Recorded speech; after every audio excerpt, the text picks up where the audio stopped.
Yes, hi, hello, welcome back to Gooncast. I am your hack fraud, James, also known as Saber0307 on Twitch, and I am once again joined by a plethora of goons. Hell yeah. What's up, everybody? I'm Kat, aka the Attack Cat on Twitch, dialogue designer by day, horror writer / artist by night. Hell yeah, and it's Goon number 3, your boy the Valley Jester, Lee Alder, fantasy and horror writer. And I think I see someone in the distance as I'm wading through the fog. I think I see a new challenger. Oh my god.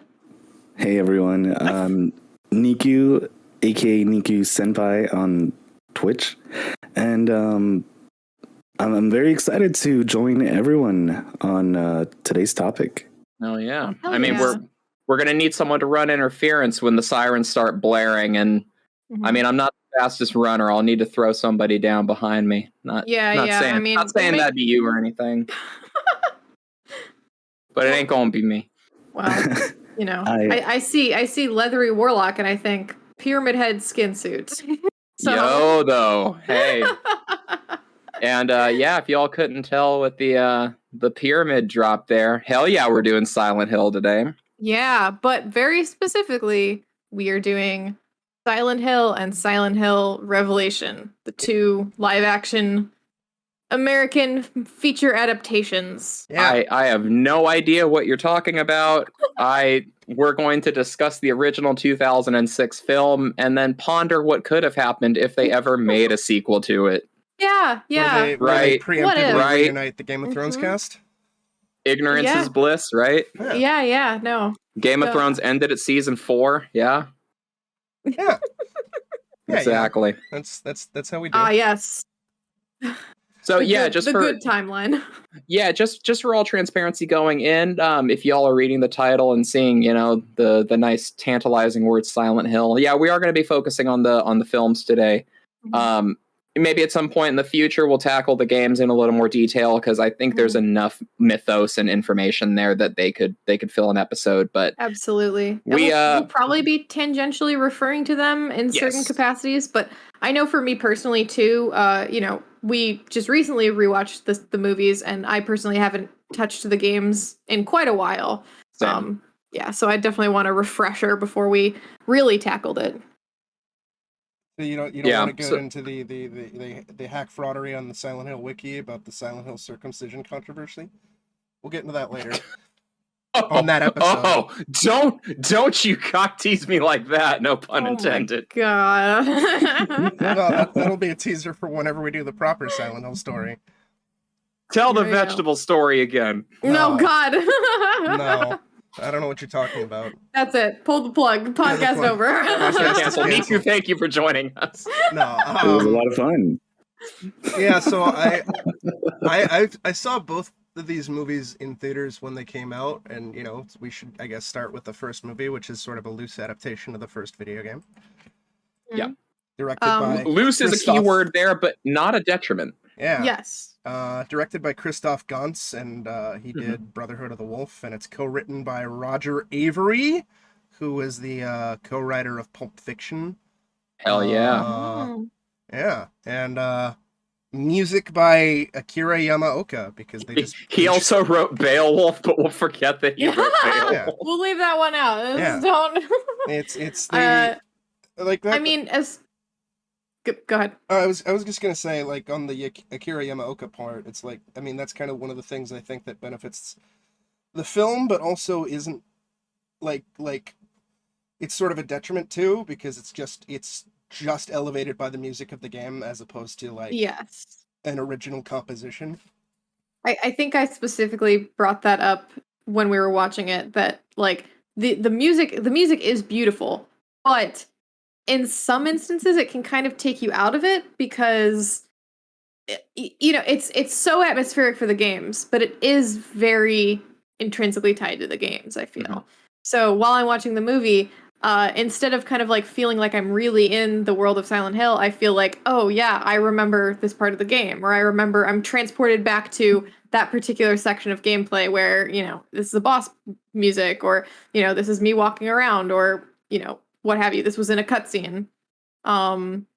And yeah, like it is a really cool score, but I feel like it's a score that could have maybe been enhanced by being adapted like the rest of the source material. Yeah, I think it would have been beneficial if they just had Yamaoka compose an entirely new soundtrack that fit that particular film, because, like, one of the things, like, with the games, too, is, like, even though it's the same composer, he always tries to put a unique spin on each game, so it's not just a copy-paste job so, like, each game has its own distinct feel with its music, and here it's, like, drawing music from every game that was out at the time, so there's no distinct feel, because it's just greatest hits album, basically. Right, and also if it's a reimagining by the same composer, then they can incorporate certain like progressions and scales from the original pieces of music to act as like those little links of like, oh, that's that progression from Silent Hill 3. I caught that. That's really cool. Yeah. But it's still an overall different, tone setter. Yeah, I think like I remember Kat talking about how, she kind of wished it was different in the movies as opposed to how, they copy and pasted from the games. And I think it would have been great to have it start off and then go with what Lee said and do like some kind of remix, something new, something, because fans of Silent Hill always want more, and with good reason. Yeah. But I been cockteased enough by totally agree. Yeah. We demand more. Demand more pachinko machines. Yeah. Where's my pyramid head body pillow? Yeah, where's my pyramid head skateboard? Oh wait, no, I think that's a thing actually. Where's my pyramid head fleshlight? Oh Jesus! I need the branding. Oh my God! It's literally a fleshlight. Yeah.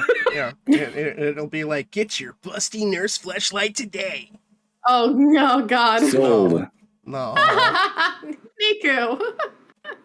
I think it's a bit of a double-edged sword, though, because I think that a lot of adaptations that hit the big screen don't draw enough inspiration. And that's a huge piece of common criticism that adaptations get.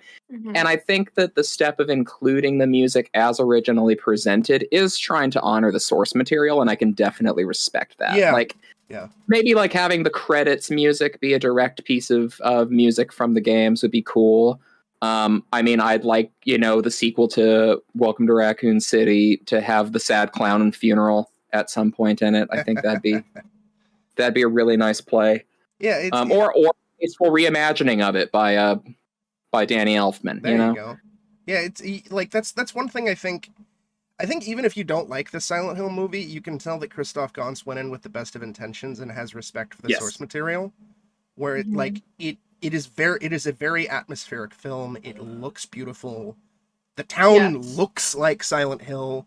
He did put his own like unique spin on it, sure, but like it looks like the games.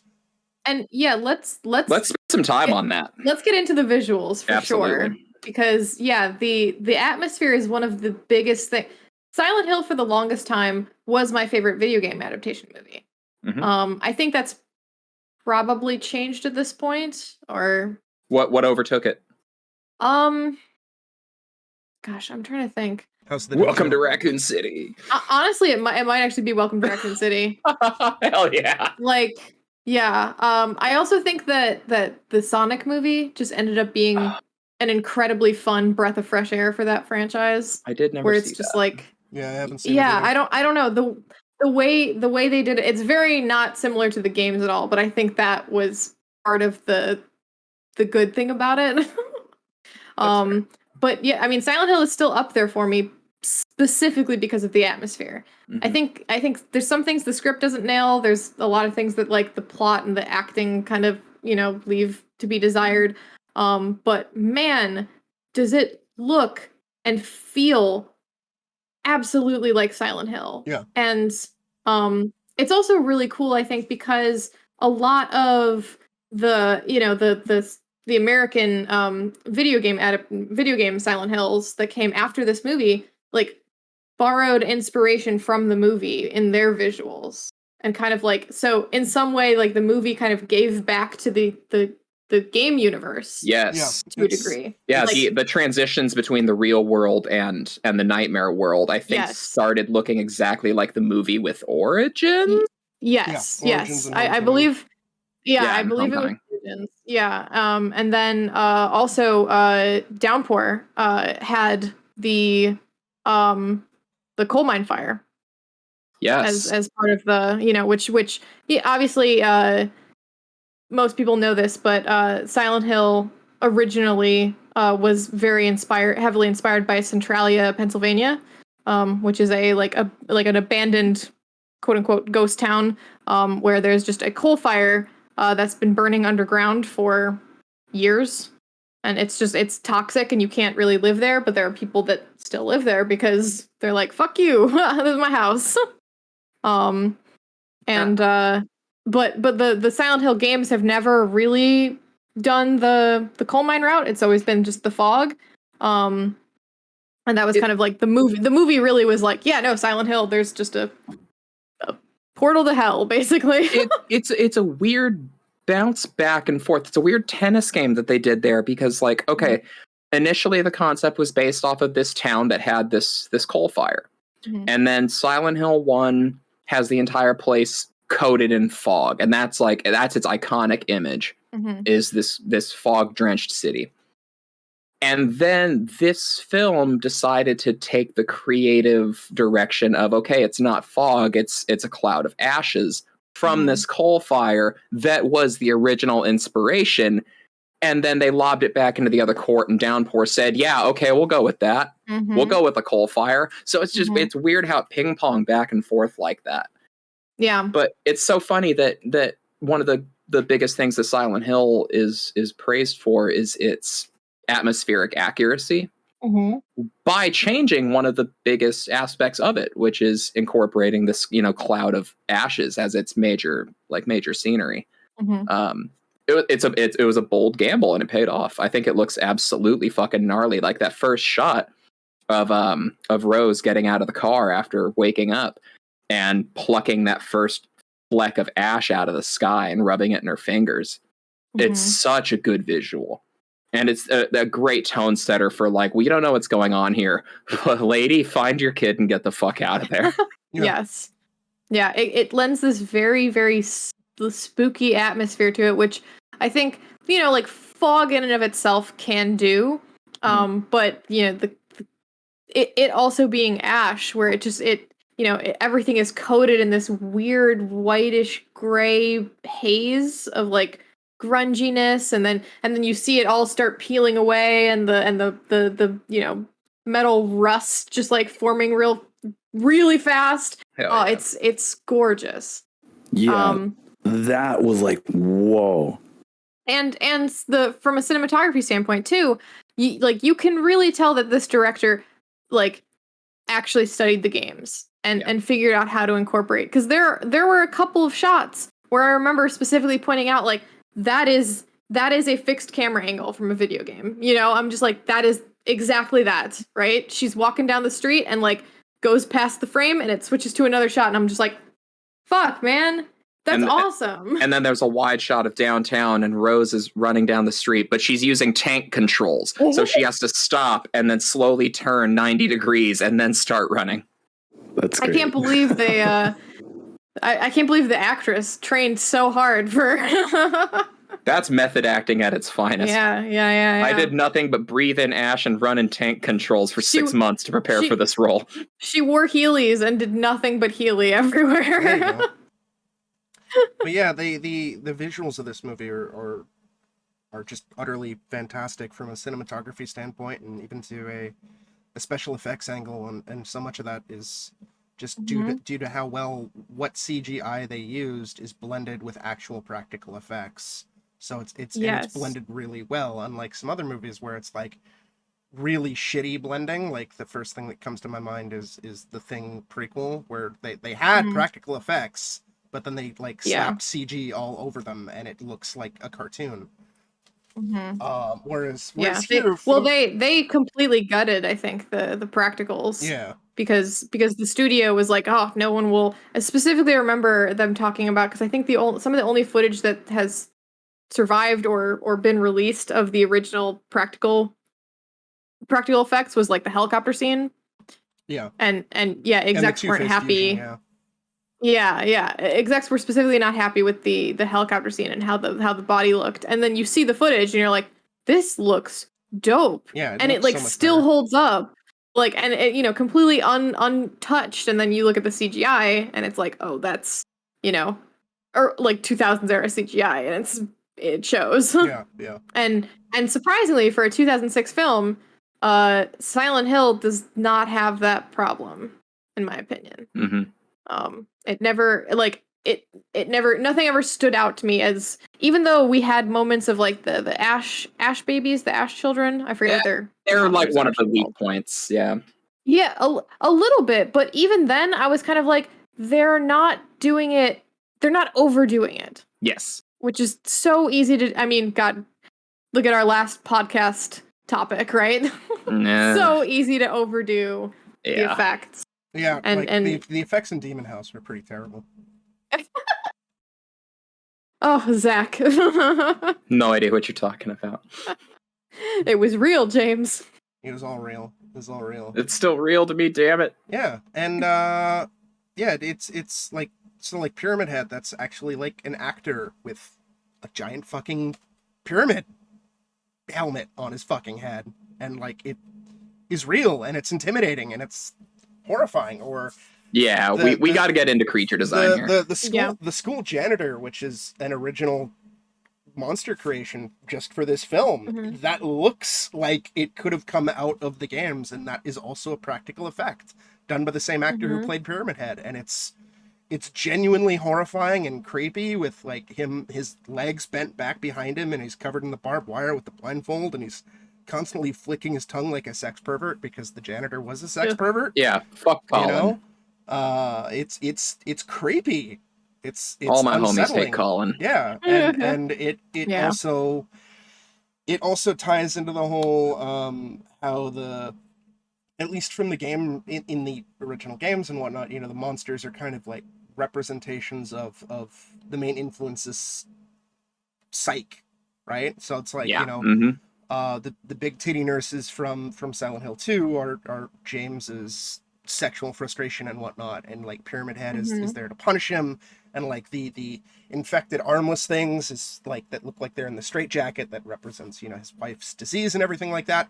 And even though like the movie for the most part takes its monsters wholesale from the game and just copy paste them, like this original creature is a representation of Alessa's trauma in this movie universe, and it's like, okay, that's actually fitting.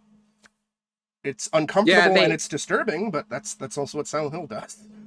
Yeah, there was a lot of criticism about Pyramid Head's inclusion in the movie because, he's a direct avatar of James's sins from Silent Hill 2.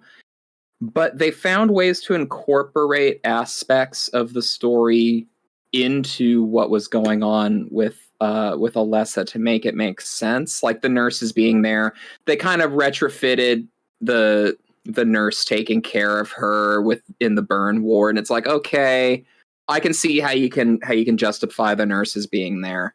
And frankly, like it's one of the parts where I just need to like take a step back and bow out, because I totally agree Pyramid Head shouldn't be in this movie, and I don't give a fuck because he's just too radical. Yeah. He's too radical. I've heard complaints that like even as a character design, he's strayed a little too much. Like, oh, he's supposed to be like constantly writhing in pain, and like just the act of walking and dragging his sword should be painful. And I'm like, yeah, but like this 8 foot too much juggernaut, like cleaving a metal door open with this massive cleaver. Fuck yeah, give me that all day. Yeah. Absolutely. Ripping this woman's skin off with one hand. Oh, yeah. Absolutely. I don't care how little it makes sense he's in this movie. Give me all of that shit. Yes. 1,000%. I'm like right there with you. Yeah.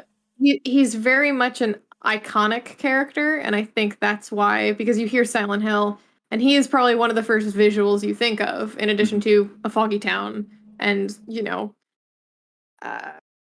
maybe Robbie the Rabbit if you're... and an empty doghouse, and Harry going, wow, there's no dog around, and a dog in flight. Yeah, I'll take, like, even though as a fan of the games, it does bother me, just because it doesn't fit 1-to-1. I'll take it over a lot of the shit that we typically see in video game movies, where it's like Nemesis crying. Jesus Christ. Like, yeah, a lot of the shit in the Paul Anderson movies. Or like, look, I have a soft spot for the Doom movie. It's schlock and it's crap, but I find it entertaining in a way, and The Rock is still charismatic. Semper motherfucker! And Karl Urban is great as always. But like, even me, it's like the 7-minute sequence where it's a first-person camera and it's just all basically CG. It's like, all right, you guys are this is even a little too schlocky for me, sort of thing. Or I mean, fuck, man, look at, like, the movies based on video games are usually fucking tire fires. We take what we can get. Yeah, out of curiosity, I looked up on IMDb what the highest rated video game adaptation is on their site, and it's Warcraft. Yeah, that's God help us all. The Rotten Tomatoes is a bit higher. I was gonna say, I think it's Sonic movie or Detective Pikachu. Detective Pikachu is another good one. Yeah. But that one's also, it's harder to, I mean, I know Detective Pikachu is a game series, but like, I don't know, Pokemon is such a like ubiquitous franchise where it's like, it's an anime, it's a manga, it's video, it's just like, it's everything. It's a card game. I forgot, because I always forget. That fucking werewolf movie that came out last year that we had never fucking heard of is the best reviewed video game adaptation, with an 85%. What is this movie? It's werewolves within. Yeah, it's basically, I guess Ubisoft made a VR version of like the tabletop game Werewolf, and then that got adapted into like sort of a comedy horror movie that came out last year. And I remember for a while that thing had like 100% on Rotten Tomatoes, which was like, what the fuck is this thing? Yeah, like based on Wikipedia, it has an 85% out of 137 reviews. But I'm gonna take that with a grain of salt because Fear Street was also well reviewed. And Rotten Tomatoes also puts DOA Dead or Alive in front of Silent Hill, so yeah. Wow. Yeah. And also apparently Monster Hunter was this 46%. I haven't seen Monster Hunter, but still, I kind of doubt that.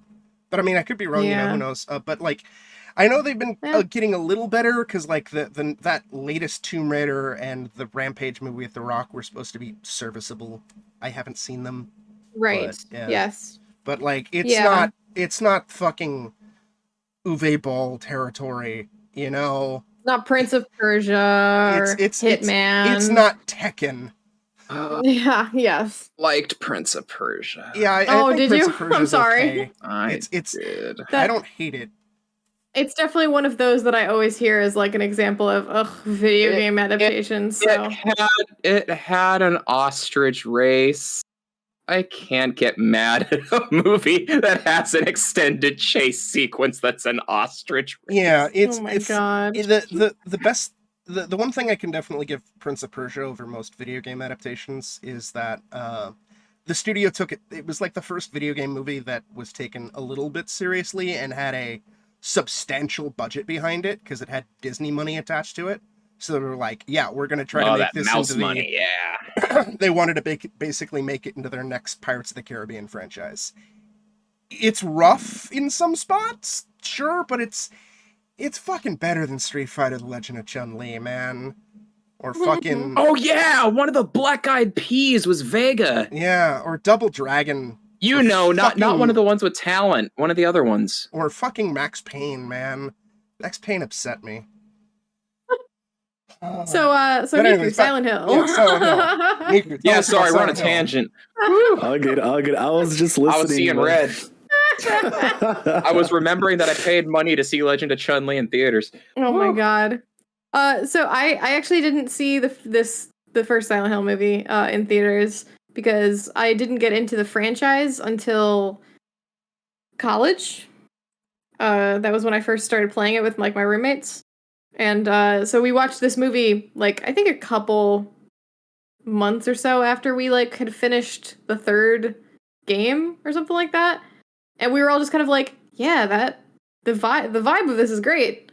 I don't know if it was so much about the story.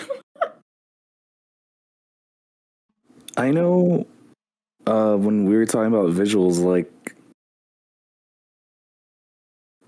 I feel like it holds up really, really well. And you guys were talking about all these other movies or some of these that I'm pretty sure came out after Silent Hill.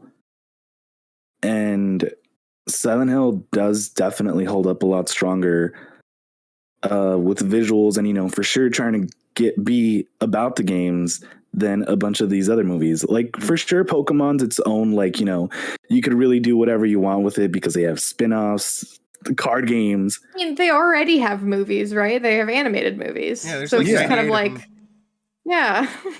Yeah, and then, so Silent Hill... Do they have like a manga for Silent Hill or something like that? There might have been one at some point. I know there's been some American comics. I'm not aware of one, but there's comics for like everything, so True. I'd be shocked. Yeah, I don't know, like when you get that first top-down view that's pretty much from like Silent Hill 1, it felt so, I guess the right word would be genuine.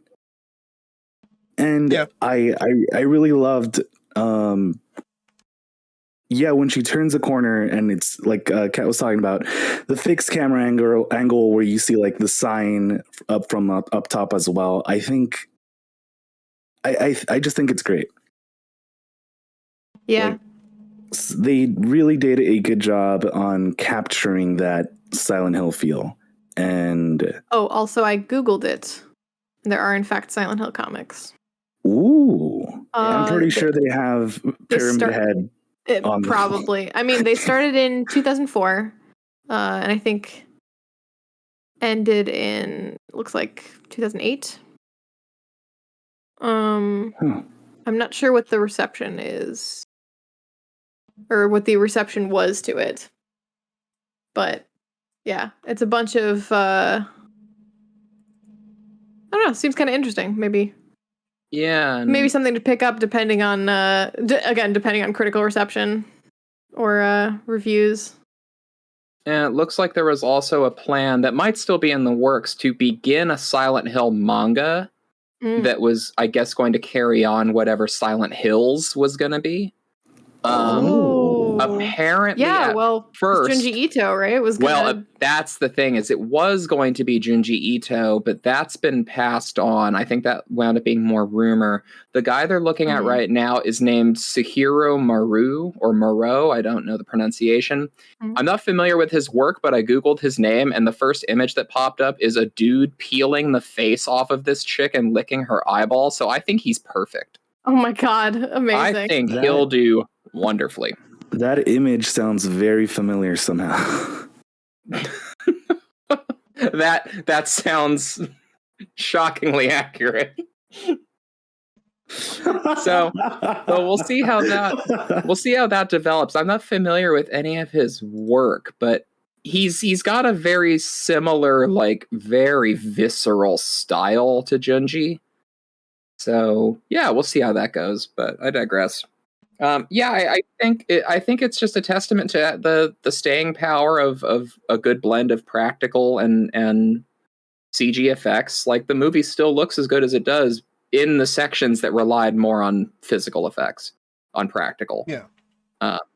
We just watching this recently. I mean, shit, this is, oh god, it's almost 20 years old. 16, 16-year-old movie. And yeah, with the exception, in my opinion, of the Ash babies early on, like, this movie looks fucking great. Totally. Yeah. It looks better than its sequel 6 years later. Yeah, and most of the actors, seem to be giving a shit. Like, I mean, Sean Bean is great, even though he has nothing to do because he's a rewrite character. This was a paycheck movie for Mr. Bean, but he cared. Yeah, he cares. Rhoda Mitchell, I think was fine. Laurie Holden, who most of the stuff that I've seen her in, I'm not particularly keen on. I thought she was a perfect Sybil Bennett. Deborah Kara Unger, I thought was a pretty good Dahlia, and then Alice Krieg as Christabella was suitably evil and horrible, and I thought, did a good performance outside of some stuff that could have been tweaked or whatnot. Like, it is more of like what her character was, where like one of my root problems with the movie, even though I do like it, is that it kind of goes from less of a unknown, almost Lovecraftian-esque cult / god system to more typical, like, we're like this Catholic cult, and we're gonna, like, purify. Yeah, it's very puritanical. Yeah, and that, at least to me, that makes it substantially less interesting than, like, sort of the more abstract shit that you see in like the games, or even some of the seedier stuff, where, like, in the games, part of the backstory is the fact that the cult is really into fucking peddling drugs, like this drug that is local to the town, made out of I believe flowers that are found in the area, called White Claudia. And it's it's streamlined and adjusted, but, like, the heart and intent is there. It's not like even as much as I like the first Resident Evil movie, it's not Resident Evil, it's a schlocky action flick with Paul Anderson's waifu, but it's not really Resident Evil. Like, there's none of the characters. Sure, there's a zombie dog and there's a licker, but it's just, if you were to rename the movie, it could have worked as any other, zombie movie. Whereas Silent Hill, the movie, is very much still trying to be Silent Hill, the game, despite having a mostly adjusted story. Like, it's still kind of loosely adapting the first game, where it's a parent looking for their child, and their child has this background in the town that the parent was unaware of and whatnot. Yeah, I'll go more into it in a future episode when, wink, wink, nudge, nudge, maybe we talk about the films of Mr. Anderson in more detail. But I think that the first Resident Evil movie had a very interesting concept of, like, hey, if you play the games, you already know what's going on above ground. Let's take a look, behind the scenes at what Umbrella fucked up.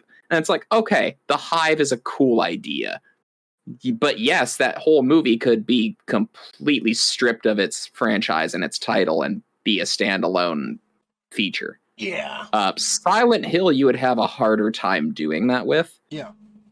And at that point, you're stuck. You have to commit to it. And while they had to make some changes, I think that, they didn't stray far enough from the source material that, you would need to strip the franchise name or anything. I agree about the change of the aim of the cult, going for this more stereotypical, Jesus good, devil bad, puritanical cult. It's a little overplayed. Like, I think we even commented during the movie, like, oh, this villain's just like a better version of the antagonist from Midnight Mass. Yeah, basically. Like, it's less interesting, but, like, the heart, like I said, the heart is still there. Like, it's pretty clear that at least Christoph Gans gave a shit about making this movie, and, like, visually it's interesting, and even though we're a little in hindsight, like, complaining about the soundtrack and how it's a little inappropriate in some instances, and disappointed that it's not an original score, clearly he's a big enough fan of the franchise to want to do this as sort of like an act of goodwill to like make it more Silent Hill-y, especially with all the different changes that he and his writing team were making to the lore. Like, and really the only other major complaint is just, as I like jokingly said about Sean Bean, is like the rewrite sections where you have the characters outside of Silent Hill and they have nothing to do for the most part. Yes. Okay. Now that we've touched on that, James, would you please enlighten the people out there as to the rewrites? Yeah. So apparently the movie was basically like, submitted, and it was like all well and good and everything like that. And then, they kind of, I think the studio took a look at the script, or maybe they took a look at the film or whatnot, and they were like, there's no major male character in this movie. We need a major male character. And Christoph Gans was like, fucking fine, here you go. And included the subplot of Rose's wife, slash Sharon's daughter, Sharon's father, looking for them, which hypothetically could have been like, maybe an interesting expansion, even though it's like constantly taking us out of the town, and it does try its best to kind of add more to the world building, where we're seeing what the real town of Silent Hill looks like, where it's just covered in ash and soot, and we get the monologue from the Detective Gucci about him, about what the cult did to Sharon and whatnot, or Alessa rather. But, like, the characters are just kind of waffling and just wandering around and doing nothing. So it's like, you could cut almost every single scene that Sean Bean is in. Absolutely. And almost nothing of value would be lost. Except Sean Bean, because he's wonderful. But yeah. Yes, I mean, which is super unfortunate, because for those of you who don't know out there, James and I are close personal friends of Sean Bean. It's true. Yes. Yeah. Saber lit his cigarette once. Yeah. This is true. All right. I guess tangent time, because Sean Bean. Because why not? So there's this bar that Lee and I used to frequent fairly frequently. Where we wasted our lives at multiple times. And one day we're there, and there's a couple buildings down, there's a pizza place, right? And there's a bunch of cameras set up, like they're filming some independent movie or some shit. Lee and I don't give a shit. We're here for beer, and we're outside, and we're smoking or whatever. And we're shooting the shit. And we're talking about heist movies, because for some reason, we got on a tangent about heist movies and like who we would cast in like a heist movie, right? And at one point, like during our conversation, we mentioned, we totally cast Sean Bean in a heist movie or whatever. And then like 5 minutes later, somebody from that like group of cast and crew walked over to us. And lo and behold, it was fucking Sean Bean. Hell yeah. And Lee and I are just like, what the fuck is going on? What is this? Like, why? We didn't say it, but we had the telepathic thing of just keep it cool. Keep it cool. Shut the fuck up. Don't freak out. Don't do his vision's based on movement. Don't do whatever. What the fuck is happening? It's fine. And he walks up to us, and he goes, hey, either of you two have a light? And I go, yeah. And I pull out my lighter, and, I light his cigarette, and then he pats me on the back and goes, cheers, mate. And he walks away. And the second he's out of earshot, that's when Lee and I just immediately fucking break down and are like, did that just fucking happen? Did this shit just fucking happen? Sean Bean just fucking walked up to us. Zero tap. He turned around and we became giddy schoolgirls. Yeah, it was the most surreal fucking experience. And then we went inside and told our bartender friend about it. And she, because she doesn't follow movies or anything like that, she's like, who the fuck is Sean Bean? And like, dude, Eddard Stark from Game of Thrones. She's like, Ned's outside! Immediately freaks the fuck out, runs outside and jokingly yells, come in and buy a beer. And it was this surreal experience. And yeah, so yeah, I'm a close personal friend of Sean Bean, and I lit a cigarette, so yeah, be jealous.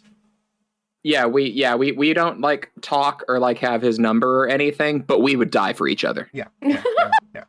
If it was up between me and Sean Bean, and there was like, I had to die for Sean Bean, I'd totally die for Sean Bean. He's died enough in movies. He's died enough for all of us. Yeah, he's died for his sins numerous times.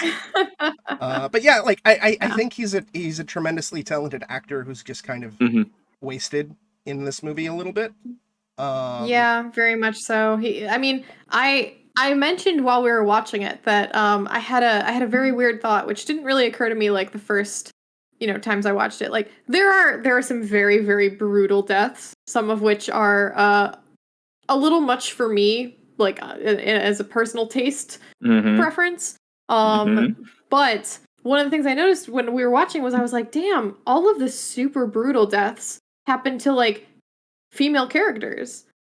And then I stopped for a second and I was like, that's because all of the important named characters are ladies. And I realized it, and it was just like this like moment of like, oh, that's awesome. Like, where it started like, oh, that's kind of weird and gross, or it's like, oh, like just brutalizing women. And then I was like, oh no, it's because there literally are no male characters you give a fuck about. Like, yes, there are, some of the goons that get killed brutally, and like a couple of the cult dudes get offed, but like they don't have names. I don't know who the fuck they were because they're not important, right? The Silent Hill movie has absolutely no issues passing the Bechdel test.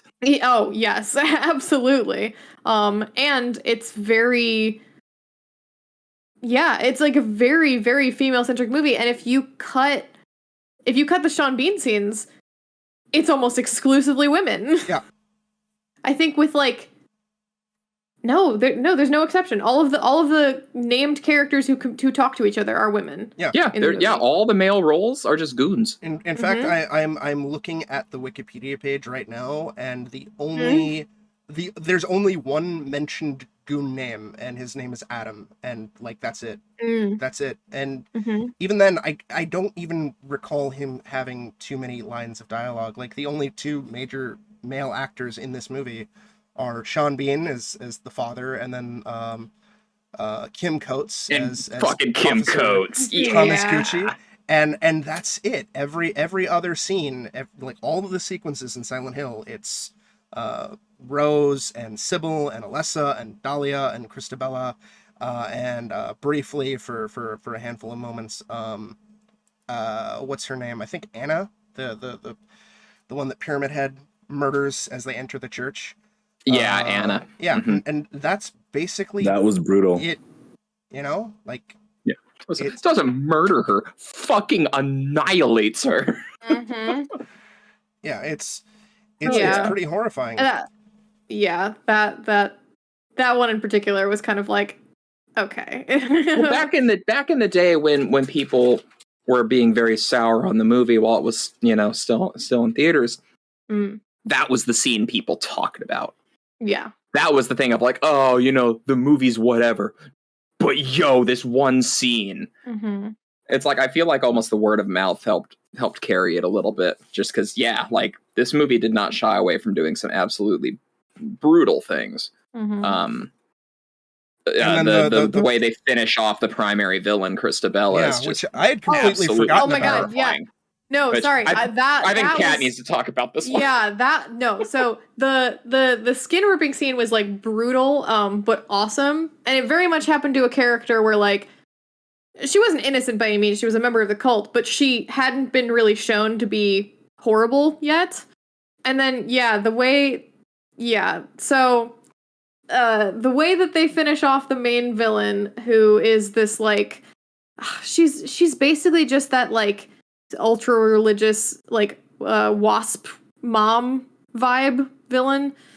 That like I think I heard Midnight Mass get mentioned, very similar to the Midnight Mass female villain. Wait, it just clicked with me. Wasp as in white Anglo-Saxon Protestant? Yes. There you go. Oh man. Yes. Like, it's that trope, right? Oh, beautiful. But I love podcasting with writers. But she burns Sybil to like purify the church that they're staying in, to like keep the darkness out. But downstairs Sharon has like reawakened Alessa, or no, she comes in and gets stabbed, and that reawakens Alessa. And who comes out, and she's a true Silent Hill monster. Like she's got a really dope design. And specifically she's got all of these barbed wire, like just like, you know, wrapping around her. I think it's probably heavily inspired by what's her face from Silent Hill 2. Oh yeah, no, the bad monster Mary or Maria. Yeah, Bad Monster Maria. Yeah, because that was very much the vibe I got when I watched it. I was like, okay, you know, like very hospital bed, and you know, it's very similar vibes. But she starts using these wires to like just cut through all the cultists, and specifically she grabs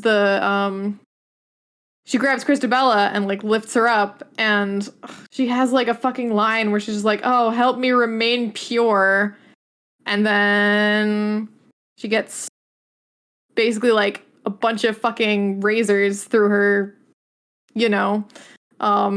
It's very, very graphic and very gross, and like it reminiscent to me of the rape scene in Evil Dead that I hate.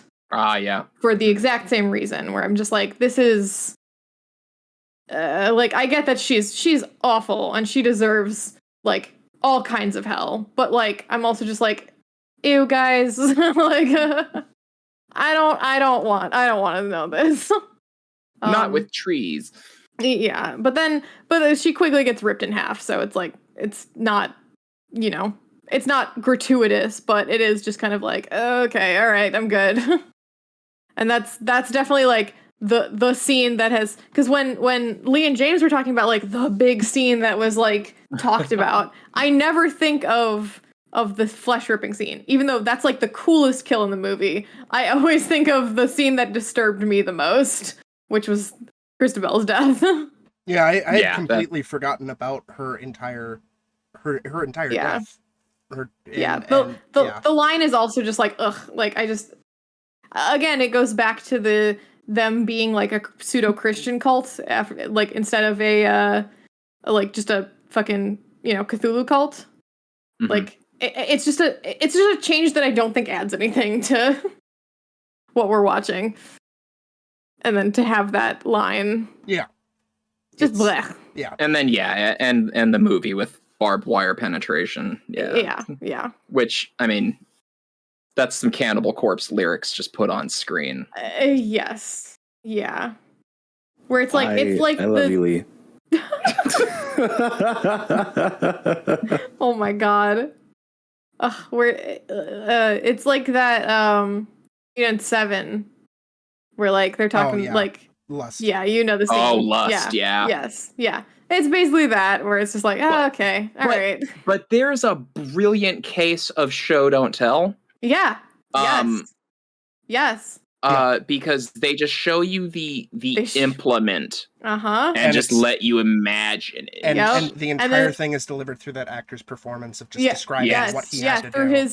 Through with his that monologue. Dude from Alien 4 who fucking rules. Yes. And it's just like, oh fuck, you feel so like, ugh, disgusted and heartbroken. You feel disgusted, but you're also not like, it's not visually on screen, as you know, because 7's not torture porn. Yeah, literally. I think the torture porn thing, probably because that was kind of trending at the time, since Saw had already come out and whatnot. They were trying to really amp it up.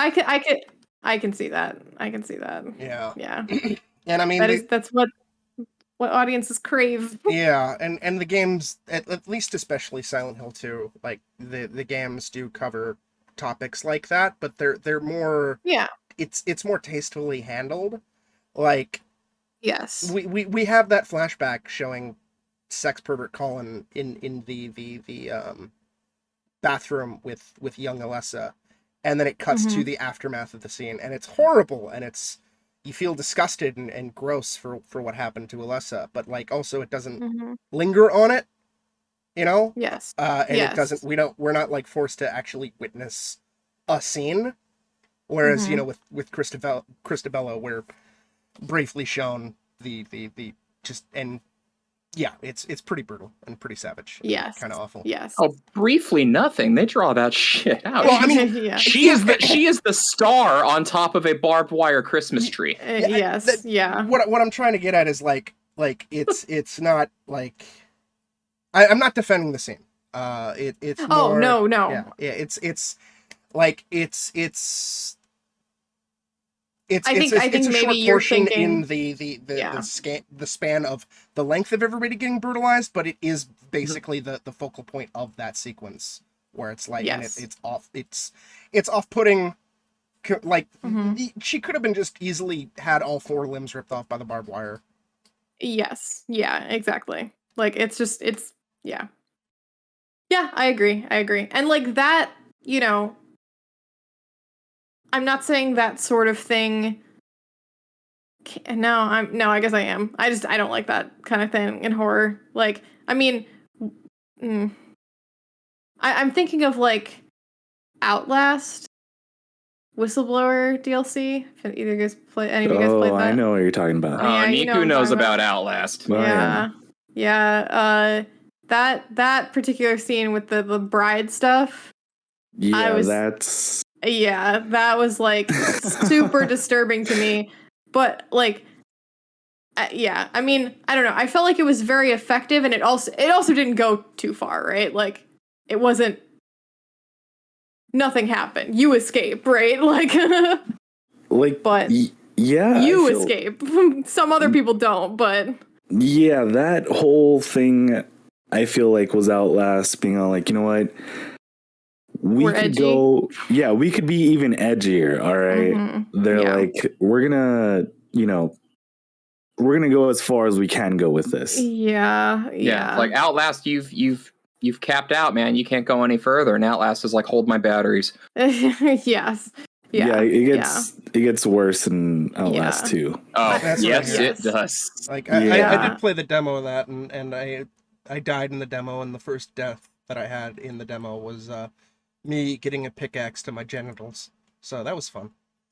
Yeah. No, Outlast 2 pushes those themes a lot further and gets children involved. It's it's not. Fuck. Yeah, no. I would recommend Outlast 1, for horror fans. Yes. The DLC, maybe not so much, and Outlast 2, not really. Yeah. Yeah, I do think they start to. Yeah, they like. I don't know. Like watching it, because I didn't play it. I watched somebody else play it, but watching it was not as like I was extremely disturbed, and like I don't even have a dick, right? Like I was just like, oh my god, like this is awful, right? But it wasn't like it felt like it fit the tone that they were going for, if that makes sense. No, totally. Yeah. But I feel like with horror, they're constantly like, how could we make this even edgier? How can we make this even scarier? Absolutely. There's definitely, they're trying to kind of combat the sort of just horror fatigue of like, you see one person, poke their own eyes out to get a key that's lodged in their skull. You've seen them all, right? Like it's just like, yeah, all right.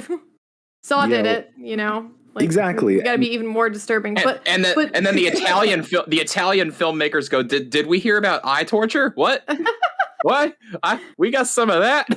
Yeah. Wait. Where is this coming from? Because all I've been hearing from, Italian stuff lately was Tifa. Oh, no, we're not getting into that. Okay. Italian horror filmmakers is from the 80s in particular had a penchant for eye torture. Yeah, 70s and 80s Italian horror films are very, very, very, very, very violent and very. Yeah, thanks, Dario.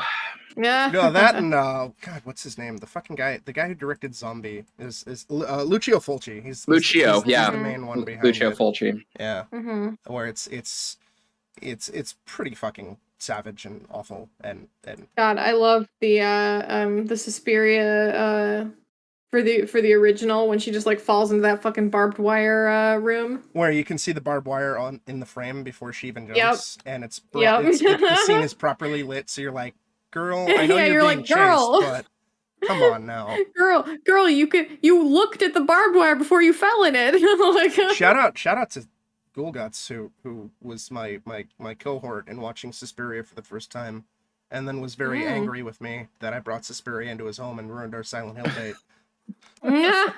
Shout out Ghoul Guts. Yeah.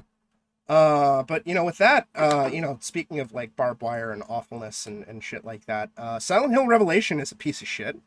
Oh my God. It's time. All right. Let's go. All right. Let's get into it. Yeah. All right. Let's pull back the curtain on the worst fucking timeline. Yeah. So every so often, and I don't hesitate to bring it up because I feel like it doesn't happen often with me.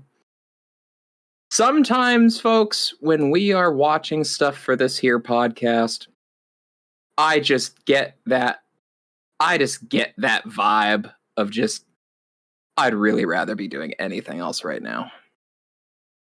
And holy fuck, I hate Silent Hill 2 so much that I wanted to like start doing my taxes. Mm-hmm.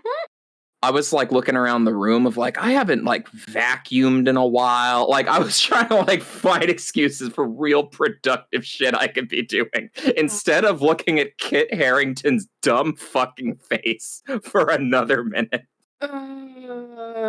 This movie is hot dog ass. Mm-hmm. Oh my God.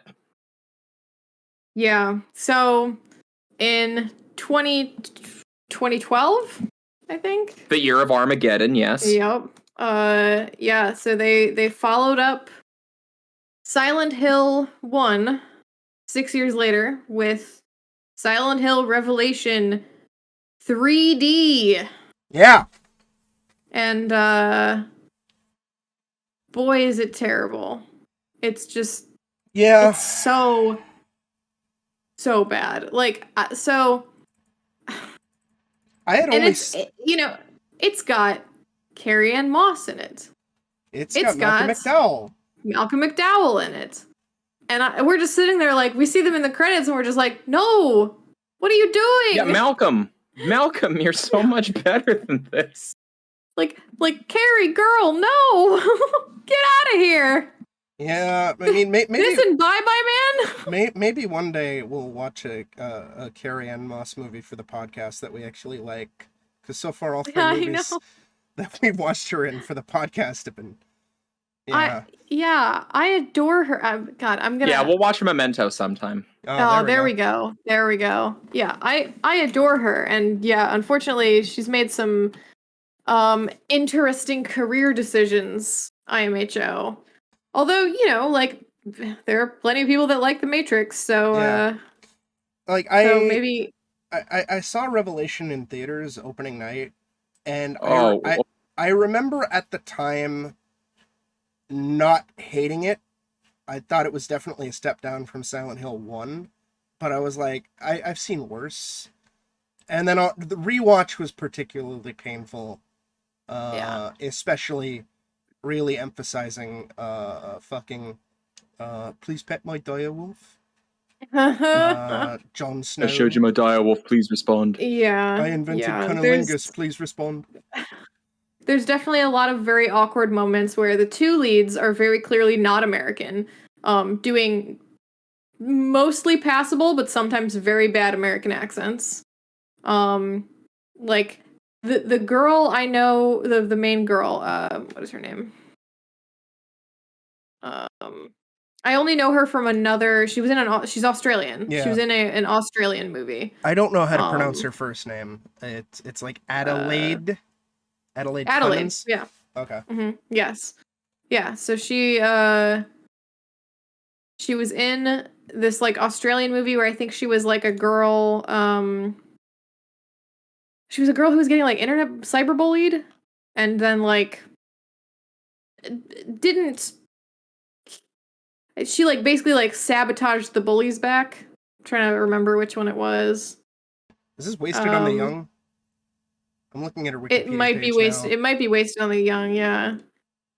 Because the poster looks very, very, very cyber thriller-y. It absolutely is wasted on the young. Yes. Yeah. It's basically like she gets assaulted or something at a party, and then the people who did it are like rich douchebags, and she basically like uses the internet to get revenge. And it's pretty good. It's like not terrible, and she's great in it. She's not good in this. This was my introduction to Kit Harington as an actor. Oh God. Yeah, and even despite mine too, I think actually. Yeah, this movie is terrible on almost every level. The script is awful. The direction is very bad. But even with that being said, Kit Harington turns in the worst performance out of everyone in the cast. Yep. He is awful. I hate watching him in this. Yeah. To the point where I saw him, I was like, when fucking Game of Thrones came out, and I saw Jon Snow, and I was just like, who the fuck is that guy, and why does he make me so angry? And then I remembered. Revelations! Yeah, and then I fucking remembered. And I will grant you this, that, like, I think he's a very competent actor now. I think he's become much better. But holy shit. I don't understand the decision to turn Vincent, who is a character in the games, who's like a creepy old cult priest who like basically just like kind of torments Heather in the third game, to turn him into like a yuppie young love interest. I don't know who was behind that decision, but fuck you. Yeah, it's there was a lot of fuck you.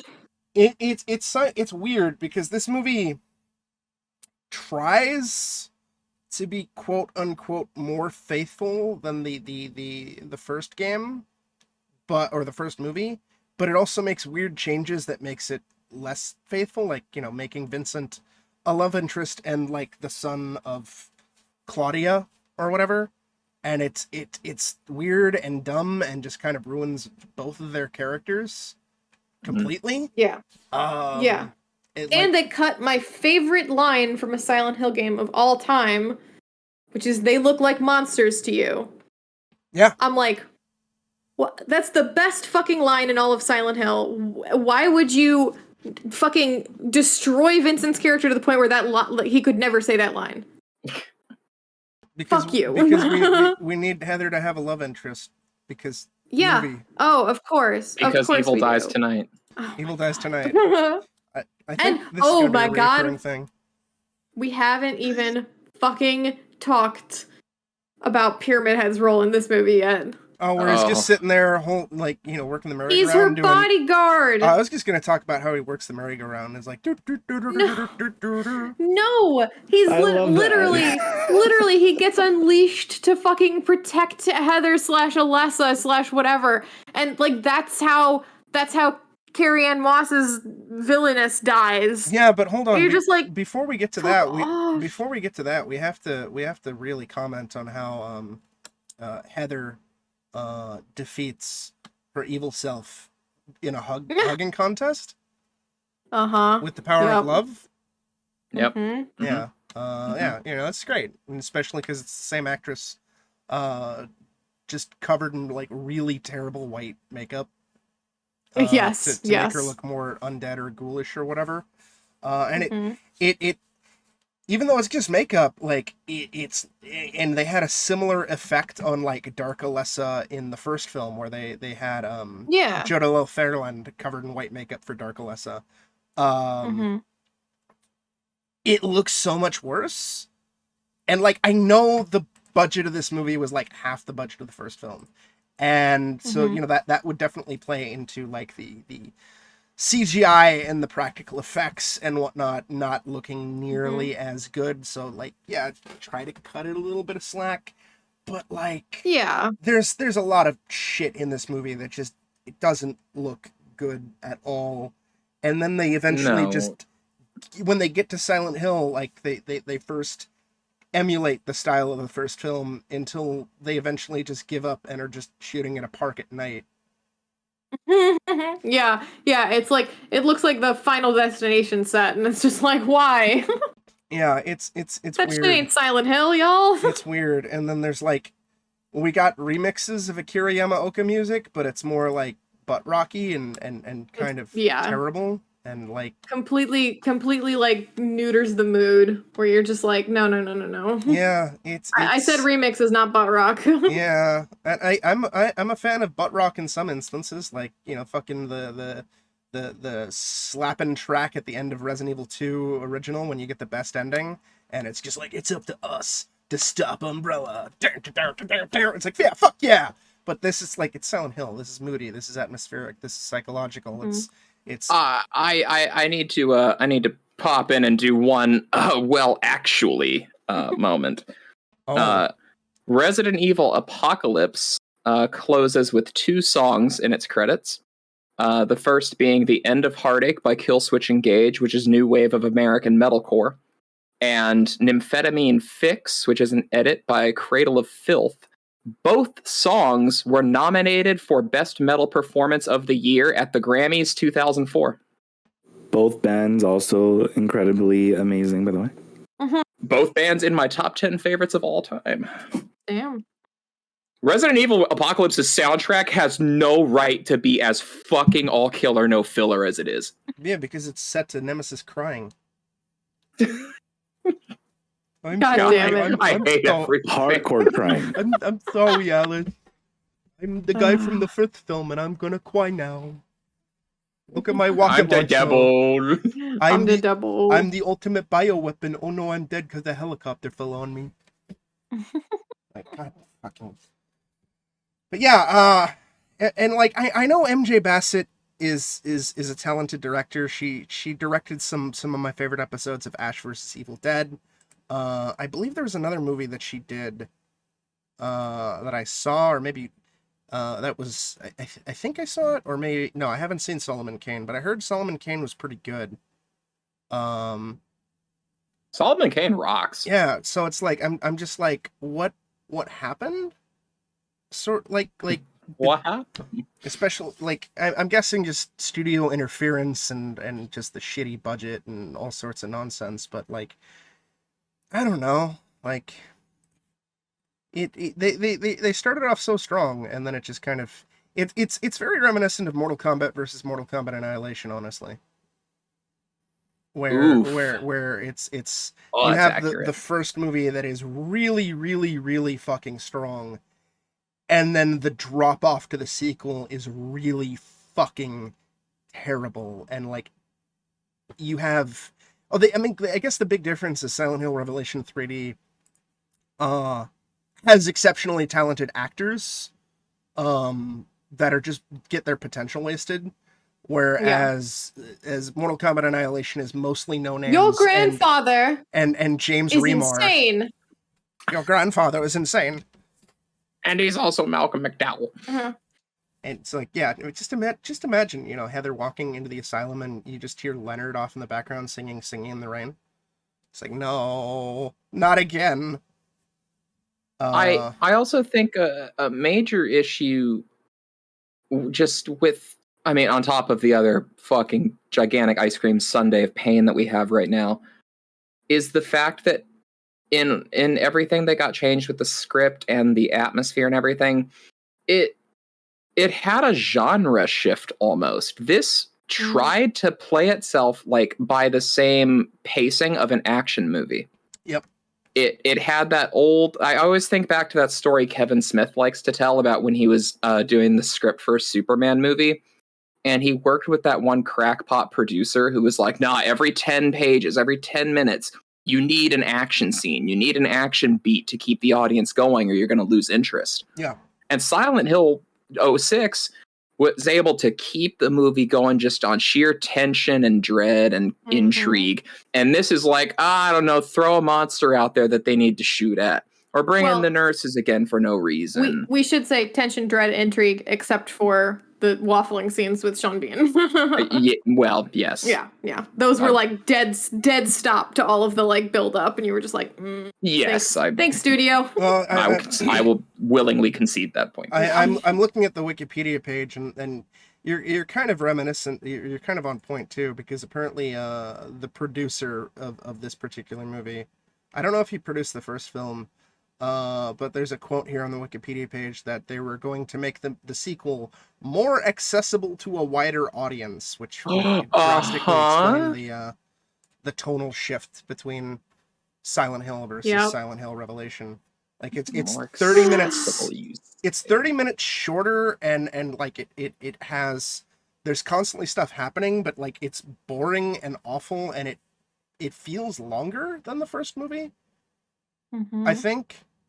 But like even what you're saying is also reminiscent of like the later Friday the 13th sequels, where the producers were like, there has to be a kill like every 7 to 10 pages or whatnot, otherwise the audience will lose interest. And it's that same philosophy and whatnot. But usually whenever I hear more accessible to a wider audience, that's kind of always a bad sign. And it generally is. Gotta bring in all those teenagers and their sweet 3D money. Mm-hmm. Oh yeah, okay. Let's talk about the use of 3D. Let's talk about the 3D. So this movie came out in the era of the like Piranha 3D wave, basically. Clash of the Titans and all that shit. There was this period of time where 3D was like the new hotness, and everyone was like, how do we capitalize on 3D? Oh, do we do really compelling, cinematography work where there's a distinct foreground, middle ground, background, and people really feel like you're actually like in the universe, in the environment? No, man. Let's just stick a knife directly toward the camera every 30 minutes in the movie. Fuck that pussy filmmaking shit. Have somebody get their fingers cut off and fly towards the camera. We need body parts flying at the camera, and the credits music needs to be down with the sickness. Oh, wow! If not body parts completely, they're like all of their skin. Yep. Oh God! Imagine if the first movie had 3D in it. God! And rip and throws it at the camera, and then he slides open a little window on his pyramid, and you see his eye, and he winks at the screen. I genuinely wonder. You're gonna remember forever. I genuinely wonder if there's actually, because I know like My Bloody Valentine 3D, I remember seeing like the advertisements for it with like, the audience reactions where they always capture this like extremely exaggerated audience response where it's like, and you're just like, I wonder if anyone actually goes to a theater and has that reaction. I'll maybe give, like dumb teenagers. Yeah, I'll say I've had a couple theater experiences where there were those. My first viewing of Paranormal Activity, I actually did have some people losing their shit, but okay. It's very rare. Yeah. I feel like the only time I've ever seen it was like going to theaters as a kid, and just having like other teenagers do that. And I have always been not extremely reactionary to anything. So I just don't understand that sort of like, like if I see something horrifying, I'm like fucking cool, or like, oh, that was creepy, like like it's like I'm admiring the technique or the craft, not I had an animal fear response to this. Nikku, have you and maybe ever that's had... just because I've an animal fear response. Yeah. Fear? Not really. So you've never done the Paranormal Activity trailer shit where it's like you're screaming and throwing popcorn everywhere? No. All right. So even the younger generation doesn't do this. I'm we not need to that find much younger. Okay. Child. God, I love it. Saber's just like, this young man. This young lad. This strapping young impressionable gentleman. Okay, very impressionable, yes. So pure. This sweet, innocent boy. Oh, that was great. Oh, I'm glad I got to use that joke.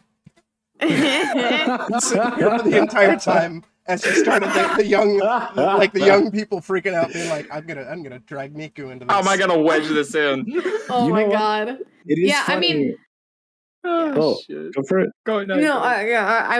I was just gonna say, like, I know I've seen people like get startled at jump scares or whatever in a movie theater, and I've definitely gotten startled by a jump scare, but that's because I feel like jump scares are very cheap. Yeah. Like, they're not, it's like typically a film doesn't actually scare me, it just surprises me. Yeah. Which, like, to a degree, surprise and fear are, you know, like very similar reactions, but for like the Insidious sequels or like the Conjuring sequels where it's just like, boo, like spooky thing happens. I'm just like, the reactions they show, the reactions they typically show in these trailers are like reminiscent of the people in the early 1900s witnessing a movie for the first time, and it's a train coming to the camera and they're freaking out, but thinking that they're about to be run over by a goddamn train because they've never seen a film before, you know?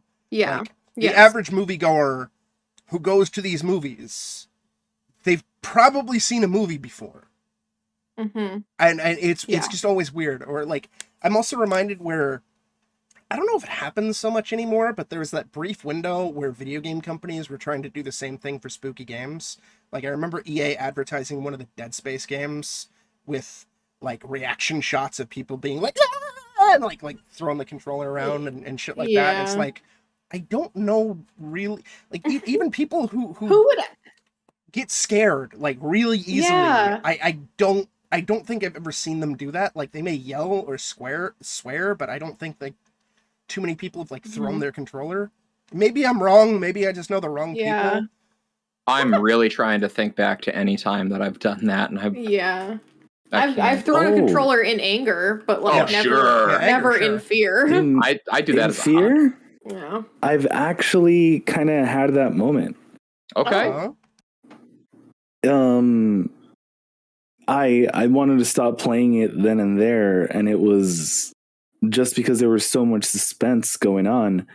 Balin, yeah. I guess spoilers for those who haven't played Resident Evil 7. But there's a portion, and it's so small, it just completely scared the crap out of me because I like Resident Evil, so I went into Resident Evil 7 blind. And do you guys remember, like, after you fight the mom, or I guess it's the mom? Yeah, Marguerite, yeah. After you fight her, Spider-Mom? You need it, Jack.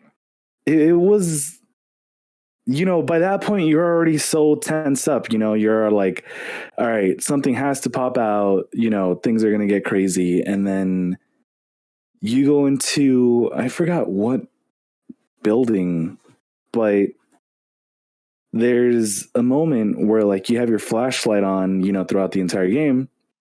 But for this moment, it turns off. Oh, yeah. And all you hear is, I don't know if it's get away or get out, stay away, one of those. And when I saw that and I felt it in me, I was like, yeah, I think you're talking about the sequence when Evelyn first starts haunting you. Yeah.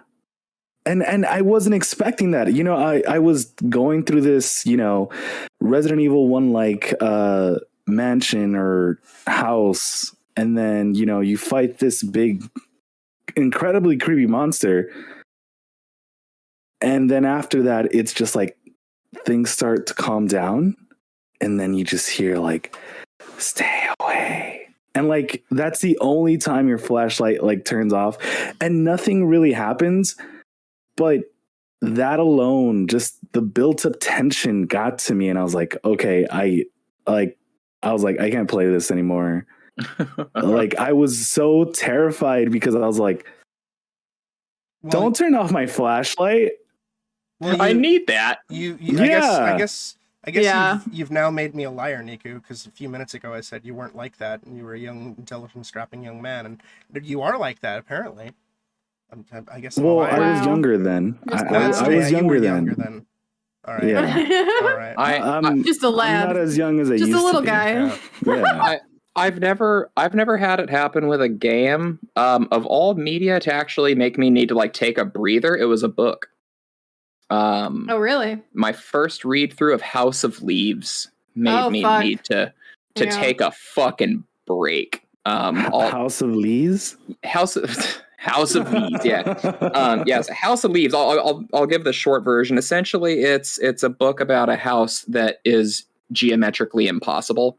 It measures more on the inside, square footage wise, than the outside. And a group of investigators launch an expedition like into the depths of the building, and it's like this cavernous abyss of hallways and shit. And their documentation about the journey is being read by another point of view character in the future who is reading these files and going insane from reading them. And the book does a very, very good job of playing with your head and formatting and instilling a sense of paranoia in you. That fucking worked, because I got done with some of the chapters and couldn't shake this feeling like I was being watched. And I just had to put that shit down for a while, go do something else, like run a lap, play some StarCraft, forget about the haunted Lovecraft house. Like that, huh? Oh, it's the best horror book I've ever read. It is not an easy read for some people because it really plays with a lot of the formatting, like literally the formatting of the book itself. Yes. Which pisses off a lot of people. But if you can look past it and like get into it 100%, it is so good. Yeah, usually like I don't. Sorry. I don't think I've really had like an experience like any of that, like, because usually when I get like super startled or super scared by a video game, my first instinct or even movie is just to keep pressing on and like eventually sort of desensitize myself to the horror and whatnot, like Amnesia, maybe off the top of my head, like it definitely spooked me a couple times because the fucking water monster is like that nightmare-inducing shit where you can't fucking see it, and has you on edge for the rest of the game. But like, my stubbornness is like, no, I will not let this game sort of stop edging to Amnesia. Speaking on that, there's like one thing for sure that I want to talk about, where or maybe two, like one for sure, I was too scared to play any horror games as a kid. Like even Luigi's Mansion scared the crap out of me. Oh. I was too scared to even play. I loved Luigi's Mansion as a kid. I love you, Nikku. It's an amazing game. That is so cute. It's an amazing game. I was too scared. Like, I think the first time I ever saw Resident Evil was Resident Evil 2, when you first encounter the Licky Boys, and I was like way too terrified of that. Yeah, I got that Caucasian vibe, and then it's funny because my nephew, from a lot, I was the one, not necessarily who brought gaming into the family, but the one who kind of kept it going. And so my nephews and nieces all love playing video games now, and I think it's great. But one of my nephews really surprised me where he was even too scared of Bowser. Okay. And what he decided to do was kind of embrace the evil side from every video game. So like, oh, hey, Bowser's way too scary. Let me see what Bowser's more so about. And he was all like, he became all about that. Like, even right now, he's like, I don't know if this is like a big thing on YouTube. I'm not really on YouTube, but like even right now, he's like editing like videos for like his own Five Nights at Freddy's thing, which most of the time I feel like those things are like incredibly scary. Like, for kids, they're for sure cheap jump scares and stuff like that. But it's cool to see everyone adapt to horror their own way. Like at that point in age, again, I'd be extremely terrified. I was too scared to play Ocarina of Time because of the redeads. I didn't even get to the scariest part of Ocarina of Time. Yeah, you gotta adapt, and like I mentioned, for me, it's like it's like, especially when you're younger, shit can like terrify the ever-loving goddamn shit out of you or whatever. Like, a lot of people were as children traumatized by Willy Wonka and the Chocolate Factory, specifically, like that fucking float ride thing, as they're going through the Candy River. But like, when, like, as you were saying, like with your nephew, Bowser was terrifying, and he's like, all right, I'm gonna look into more Bowser so he doesn't terrify me as much or whatever. And that's sort of my mentality with horror, of just pushing myself through this onslaught of jump scares or creepy, spooky bullshit, to the extent where there's not a lot of stuff that genuinely spooks me anymore. May get jump scared every now and then, like Kat was saying with Insidious or Conjuring, because that's the easiest form of horror. But like for me, like, my preferred horror is stuff that gets deep into your subconscious and sticks with you and makes you feel uncomfortable. Absolutely. And that's frankly, I think that if your primary method of eliciting a fear response from your audience is the exact same as those like early YouTube videos where it'd be, oh, look at this field, look super close to this field, blah, zombie face. Yeah. Then you're a fucking hack. Unless it's Bagul. Down with the sickness. Bagul gets a pass. True. Bagul is the god king of jump scares. Yeah, the pagan god of trolling. Yeah, it's that's one of the reasons why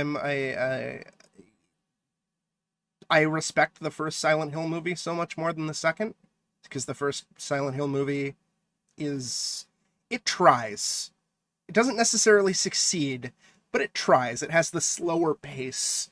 There's no jump scares and spooky editing or whatever. Where Silent Hill Revelation 3D is like a lot of the shit that I hate about horror. Yep. The spooky jump scares, you see one character and then it cuts away and then it cuts back and now they have a meat face for some reason. It's like, that's not necessarily scary. That's just, oh, okay, you have a meat face, that's cool.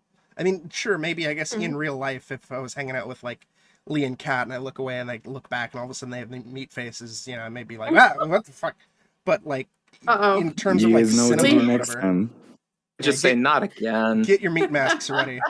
Yeah, Lee, we gotta go rent those masks. Yeah.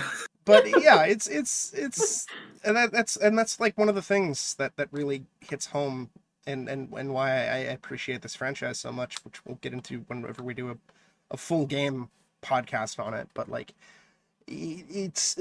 my buddy Maverick put it really best when he went through Shattered Memories for the first time, honestly. Where he got one of the endings, and the entire time he's being himself, and he's like riffing the game and talking mad shit, and me and Ghoulguts are sitting there and just kind of like, oh, god damn it, come on, man. And he gets to the ending, and he gets the quote unquote good ending of Shattered Memories.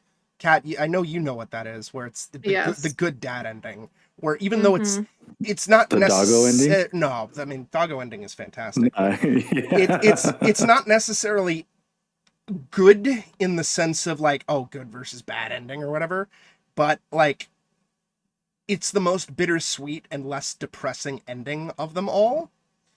And, the ending happens and the credits start, and me and Ghoulguts ask him, yeah, so what do you think? And he just goes, I kind of want to curl up in a ball and go to sleep forever. Like, that is intense horror, I think, and intent, like, eliciting an emotional response of just unease and uncomfortableness and maybe even some depression to emptiness of just, and that's what Silent Hill 2 does wonderfully, and that's why I love it. Or weird surreal horse shit like Color Out of Space, where it's just abstractions as opposed to Evil Dies Tonight. We're never gonna let that die. because evil never dies. Oh no. No. No. That's our catchphrase. Yeah. Mob justice. Mob justice, Nikku. Whenever you get spooked, just scream out "Evil dies tonight," and do mob justice. Mm-hmm. Yeah, it's great. But yeah, I mean, I like how we've just immediately gone off into talking about anything except for Silent Hill Revelation. Yeah, because there's nothing to say about it. The movie fucking sucks. Well, hold on.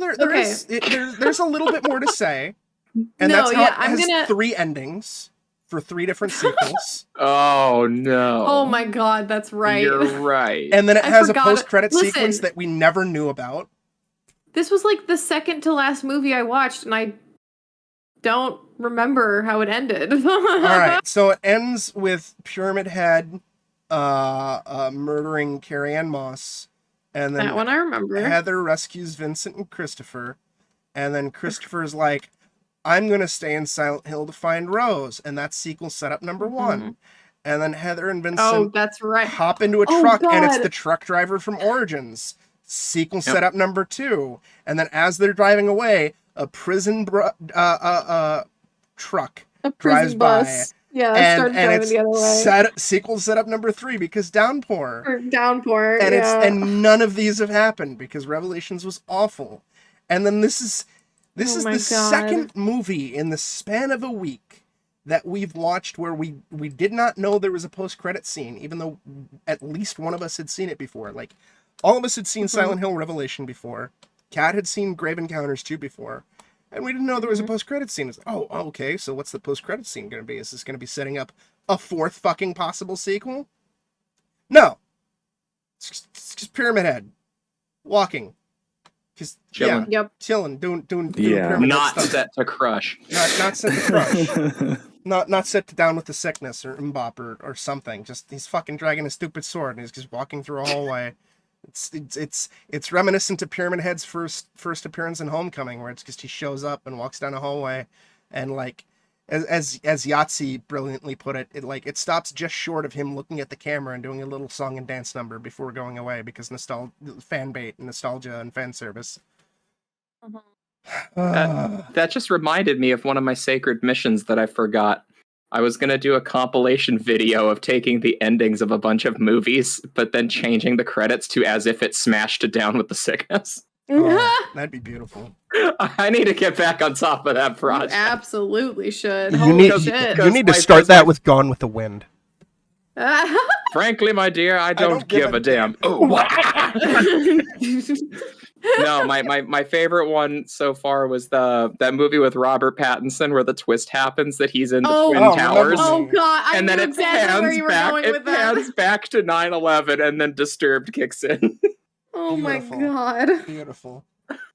God, fuck that movie. I thought we weren't going to bring up 9/11 on this podcast. That's the joy of the Gooncast. Surprise 9/11. Because we're hack frauds. Oh, God. Just god. like Red Letter We're Media. living up to the legacy of Red Letter. Media, that's right. Yep. Well, can I talk about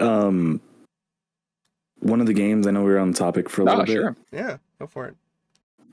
I really don't think Shattered Memories should get the hate that it does, because I actually 100% enjoyed it. I love it. Yeah, absolutely. Yeah, Shattered Memories is probably my favorite American Silent Hill. Honestly, same. Like after that, like, okay, I don't like Downpour whatsoever. No, I don't like Downpour either. I mean, also a big part of it was my roommates and I got the worst ending, and a lot of stuff didn't really line up. And then we read online some like fan theories about how the Silent Hill in Downpour is not the main character's Silent Hill, which is kind of a departure from all the previous ones. It's actually the female prison guard's Silent Hill, which makes sense because a lot of the monsters are tied to her backstory over yours. Like almost none of the monsters have anything to do with your backstory except the big Pyramid Head stand-in. However, the bad ending. So, okay, for those of you who don't know, the main character is in prison because he is like accused of killing his own son, and he's maintained this whole time that he's innocent and he was framed, basically. But the bad ending is you did kill your son. There's only one ending that has that that twist where it's like you are the murderer, and it's the worst ending you can possibly get. And all of the other endings are you are innocent. Yeah. And I feel like if you get any of the good endings, like that fan theory makes a lot of sense, and it fits really well, and it's a good theory. It works really, really well. But then that all gets a wrench thrown in it when it's like, no, I don't think that's supposed to be the case because they have this bad ending where you are the murderer, and therefore why would you not be in Silent Hill? You know? Yeah, that's kind of if you're just an innocent dude, then yeah, you could get sucked into somebody else's Silent Hill, and that's awful. But like we've seen that with Silent Hill 1, you know? Harry Mason. It's everything in Silent Hill 1 is from Alessa's mind, not Harry's. Oh, and Silent Hill 4, where it's Walter Sullivan, not Henry. The Room. You know? Yes. Although that one's a huge departure because it's not even really like... Yeah. The Room is your mom, and it's weird. Yeah, and we'll get into that later, much later down the road, and that's when also I'll stop cock-teasing Lee about the circumcision theory. What is the circumcision theory? I'll link you the video about it. Wang did a whole video on it. I like how you're really cock teasing me right now. Yeah, that's actually one of the reasons why I think slightly lesser of Downpour, even though I like it a little bit more than Homecoming, is because the twist changes based on one of the endings, and it's like like one of the things that makes Silent Hill 2 great is the twist is the same, just the aftermath after the revelation is different. Yes, and that's compelling to me. Not I don't want the twist to change. And honestly, like back to Shattered Memories, one of the reasons why I respect it so much is yes, it's a huge departure from Silent Hill, right? And it's not necessarily canon to the mythos or anything like that, although I have my own little headcanon theory that Silent Hill Shattered Memories is an alternate sequel to the worst ending from Silent Hill 1. Because the worst ending in Silent Hill 1 is Harry died in a car crash, and the entire game is just him dying, right? And it's like, well, that's spoilers. The twist of Shattered Memories is Harry dies in a fucking car crash, and it's years later, and his daughter is going through therapy to kind of like get over her trauma and whatnot.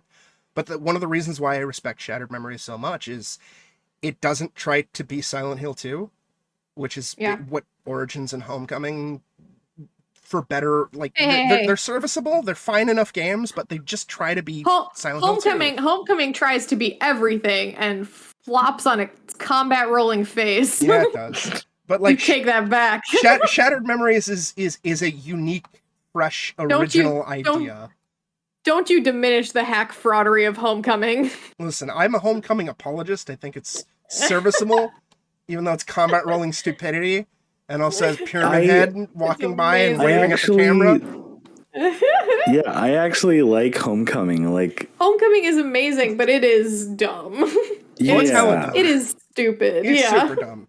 But that's why I respect Shattered Memories so much. Is it drastically tries to do something different in the spirit of the first 4 games. Like, I know. I don't know too much in it, but I know Silent Hill 3 was supposed to be a much different experience before Konami started putting like pressure on Team Silent to tie it more into Silent Hill 1, but like each of the first 4 games is like a separate thing.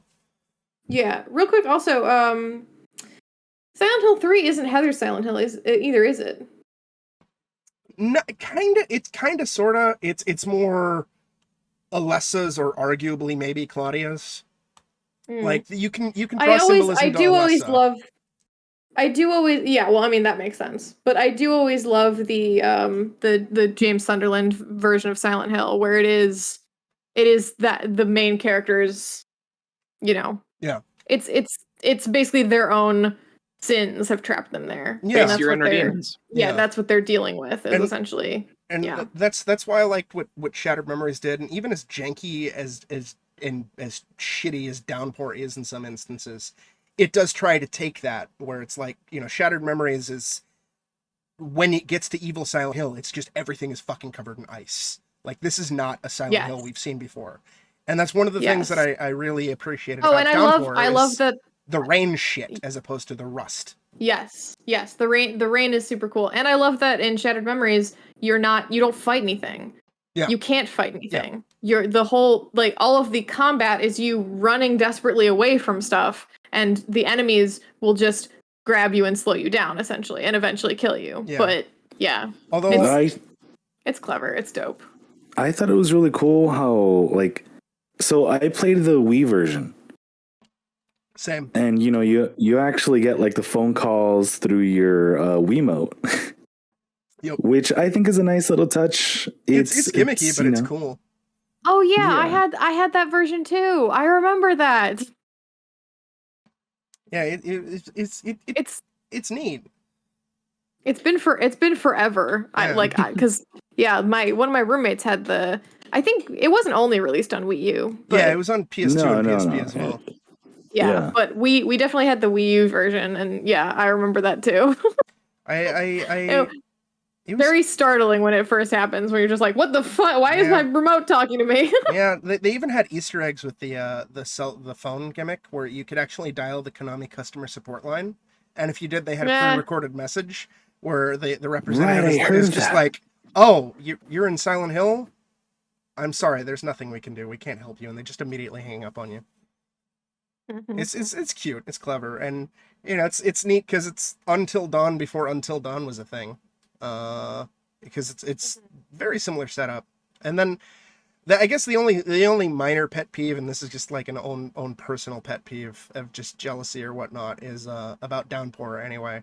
Is Ghoulguts and I, back when we were working at the theater, we had this idea for a Silent Hill story that we were going to kind of work on as like a writing experiment, like we were going to co-write fan fiction together, and we had fleshed out all this cool and crazy shit about like the personal demons and everything like that. Oh yeah, you told me about this. Yeah, and then about a year and a half to 2 years later, because we were spending a lot of time researching this shit, Downpour gets announced, and literally the whole water angle was what we were going for. And like, oh fuck, god damn it! Yeah, you sons of bitches, you beat us. There is one thing I really do like about Downpour. Also, I feel like there's a game going on, so like my neighbors are being kind of loud. But you're fine. You guys have all played Downpour, right? Yes. Yeah. I've watched a long play of it.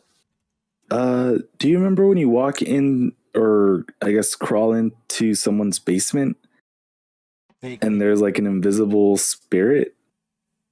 Vaguely. Yeah, no, but it's been a while. Yeah, I haven't played since college, so. Gotcha. Which was a very long time ago. Set the scene for us.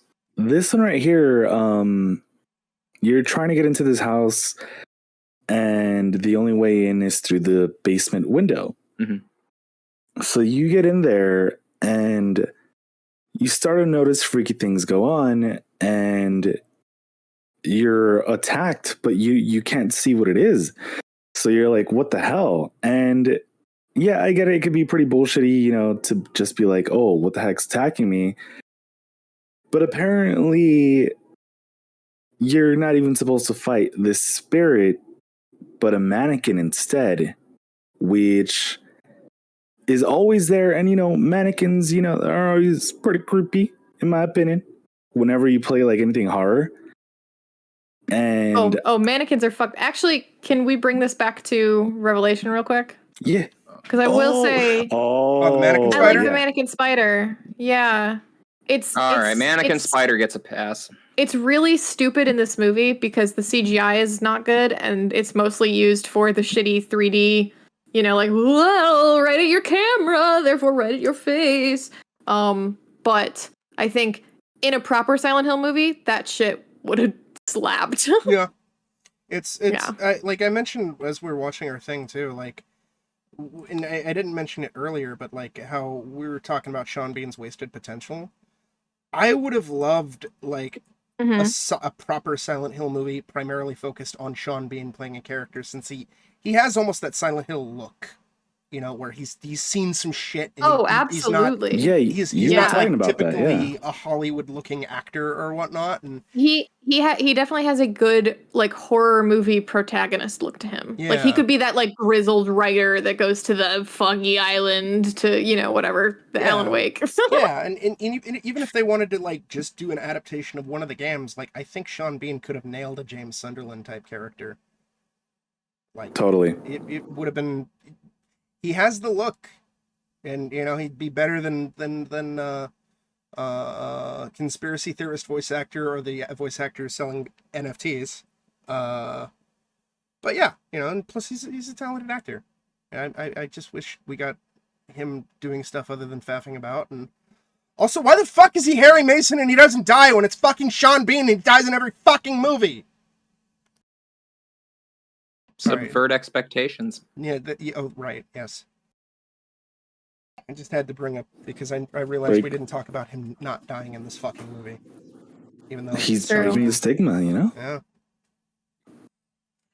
I guess we've said all we want to say about Revelation because fuck that movie. Yeah. I mean, yeah, we've kind of already diverged quite a bit from it. It's fine. We got some interesting, you know, we get a little bit of teasing. I mean, really, there's like nothing much, like, you know, other than a hatred of Kit Harington. Yeah, it's not like the Bye Bye Man where we could focus on the fucking fish giving the guy a blowjob for about 20 minutes. Yeah, there's no like interesting, you know, I don't know, like there's no goofiness to it like Wish Upon. Yeah. It's not as bad as like Grave Encounters 2, where it's just like it goes into the realm of like, fuck, this is just like hot garbage and I can't, like, this is a garbage tire fire and I can't look away and I'm just like laughing my ass off the whole time. Yeah. It's just like in the realm of video game adaptations, it's not even like so far off the rails that it's funny like the original Mario Brothers. Yes, exactly. It's like just this, in a morbid sense, tried. Yes. Which makes it all the worse. I think like I've been chewing on it and really like stewing in my hatred. And again, I put something like Mario Brothers into a totally different category because that just didn't know what the fuck it was. Yeah, that movie. I think this is my movie is fascinating, but yeah. I think Revelation is my least favorite video game adaptation. Oh wow. I think it is I would take Uwe Boll over this. What? I would watch House of the Dead over Revelation. So I guess what you're saying is the next podcast is House of the Dead? So I could be immortal. I think I got that in reverse, but it's all good. You got me. Right, I'm adding that to the docket. We're doing that soon. I want to see if you really think that. Oh my god! You just want Uwe Boll to beat us up. I know it. Yeah. I know it. Content. Yeah. All right, final thoughts on Revelation. It's a piece of shit. I don't know if it's my least favorite because I've seen a lot of the video game adaptation movies. I think Resident Evil Extinction, which is the last live-action Resident Evil movie I saw before Welcome to Raccoon City, still takes the cake because there's a character named Kmart. Oh yeah, you were irrationally mad over the fact that someone was named Kmart. Not as mad as Greg, but I was irrationally mad. Yeah, Greg just took off his jacket and put it over his head for the rest of the movie. Like he was. Oh my god! He was done. I could see him doing that. But yeah, no, Revelation sucked. But yeah, I do love the first Silent Hill. Hell yeah! All right, Nikku, closing thoughts. On Revelations? Yeah. Yeah. What Lee said earlier? I mean, okay, on a scale of like a warm bowl of chowder on a cold day to cactus sodomy, where do you rate it? Oh my god. I don't like chowder, so I hate all of it. Yeah. Okay, so cactus sodomy, got it. Beautiful. It's a binary choice. Surprise! Oops, all sodomy. Oops, all cactuses. I started making that joke and realized I committed at this point. I just need to finish it. There's no backing out now. Oh, fuck. Oh, when is the next corpse party session, guys? I feel like I we actually need a degeneracy outlet. I actually do want to bring something up about corpse party. Oh, no. Yes. Like, I don't think I've ever been, or no, I'm lying. I've been so hooked on a certain chapter in the new game because they have a good amount of extra chapters, and I think one of them is like unlocked automatically. And once you guys get through all the games, I suggest trying it out, and let's have a podcast on about that because it's really something. And I don't mean something as in a bad corpse party way. I mean something in like they're probably hinting at something more. Nice. So yeah, I'm hooked on it. I was trying to find videos talking more so about that, and yeah, I think you guys would probably like what they're doing in the sense of I don't really want to spoil too much of it. And we're gonna get there. It's gonna take like you've never got to years. talk me into doing more corpse party. Yeah, I mean, it's Nikku, at this point, it's an easy sell for me. At this point, I'm too fucking far in, Nikku. I'm too fucking far in. It's gonna take us 18 years, considering how long it's taken us to get through Book of Shadows. But we're gonna be in our 50s. Yeah, I'm gonna wrap back around and do this new version of Corpse Party 1, and even do the extra content because I skipped the extra content last time. Well, okay. You could probably play the story as you want because it's honestly the same thing. But the extra chapters, so chapter 16 is the one I want you to focus on. However, chapter 16,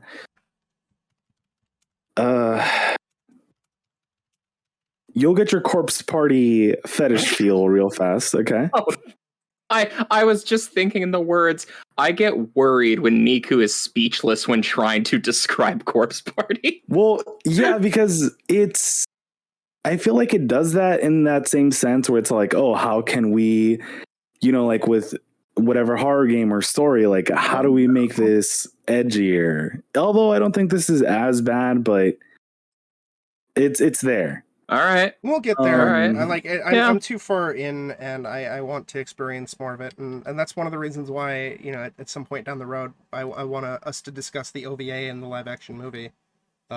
Dude, totally. But Book of Shadows is probably taking so long because it's a visual novel. Well, that and just everybody's schedules, because like Walter works retail, Lee works retail. True.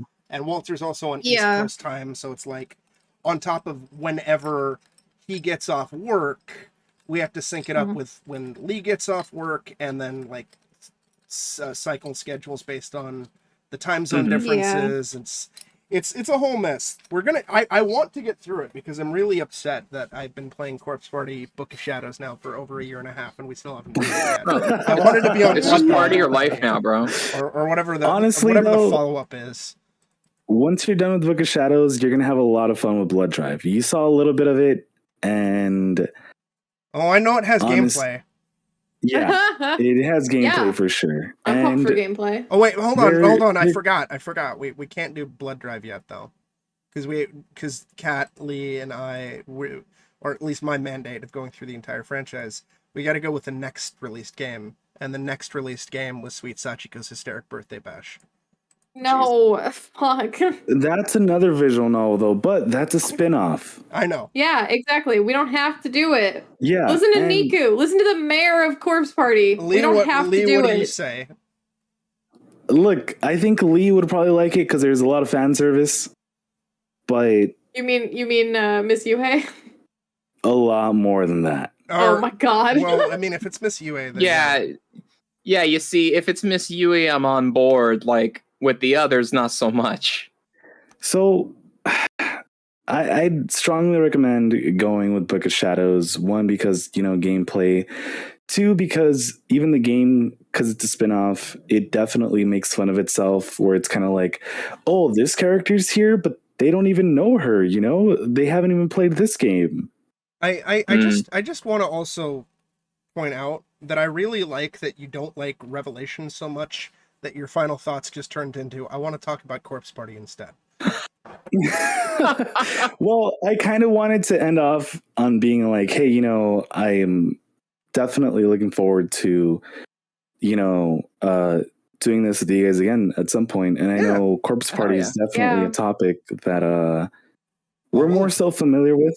We'll do it. We'll do it. We're getting there. We have choice. Sure. We have choice things to say about the OVA that we all did a watch party of, and how sloppy the OVA was, and we'll do the live action movies as well. And yeah, it was a very smooth deflection of like, Lee, what are your closing thoughts on Revelation? Like, it was a movie, but don't let that distract you from the fact that the Undertaker threw mankind off of Hell in a Cell in 1998.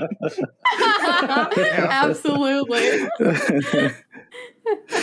Oh man. I guess, Kat, what are your final thoughts on Revelation?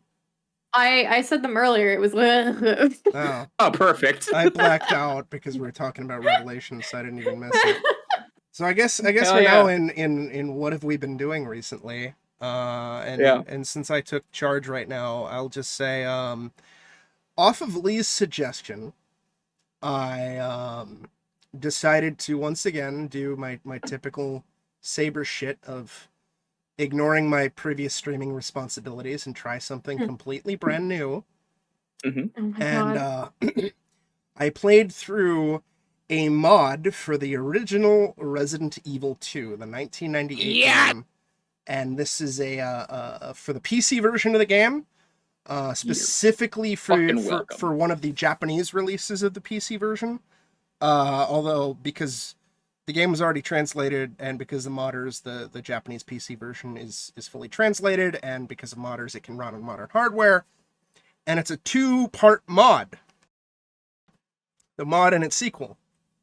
And it's called Kendo's Cut and Kendo's Cut Uncut. Fucking right. Lee insisted I not look up anything about it. So I didn't.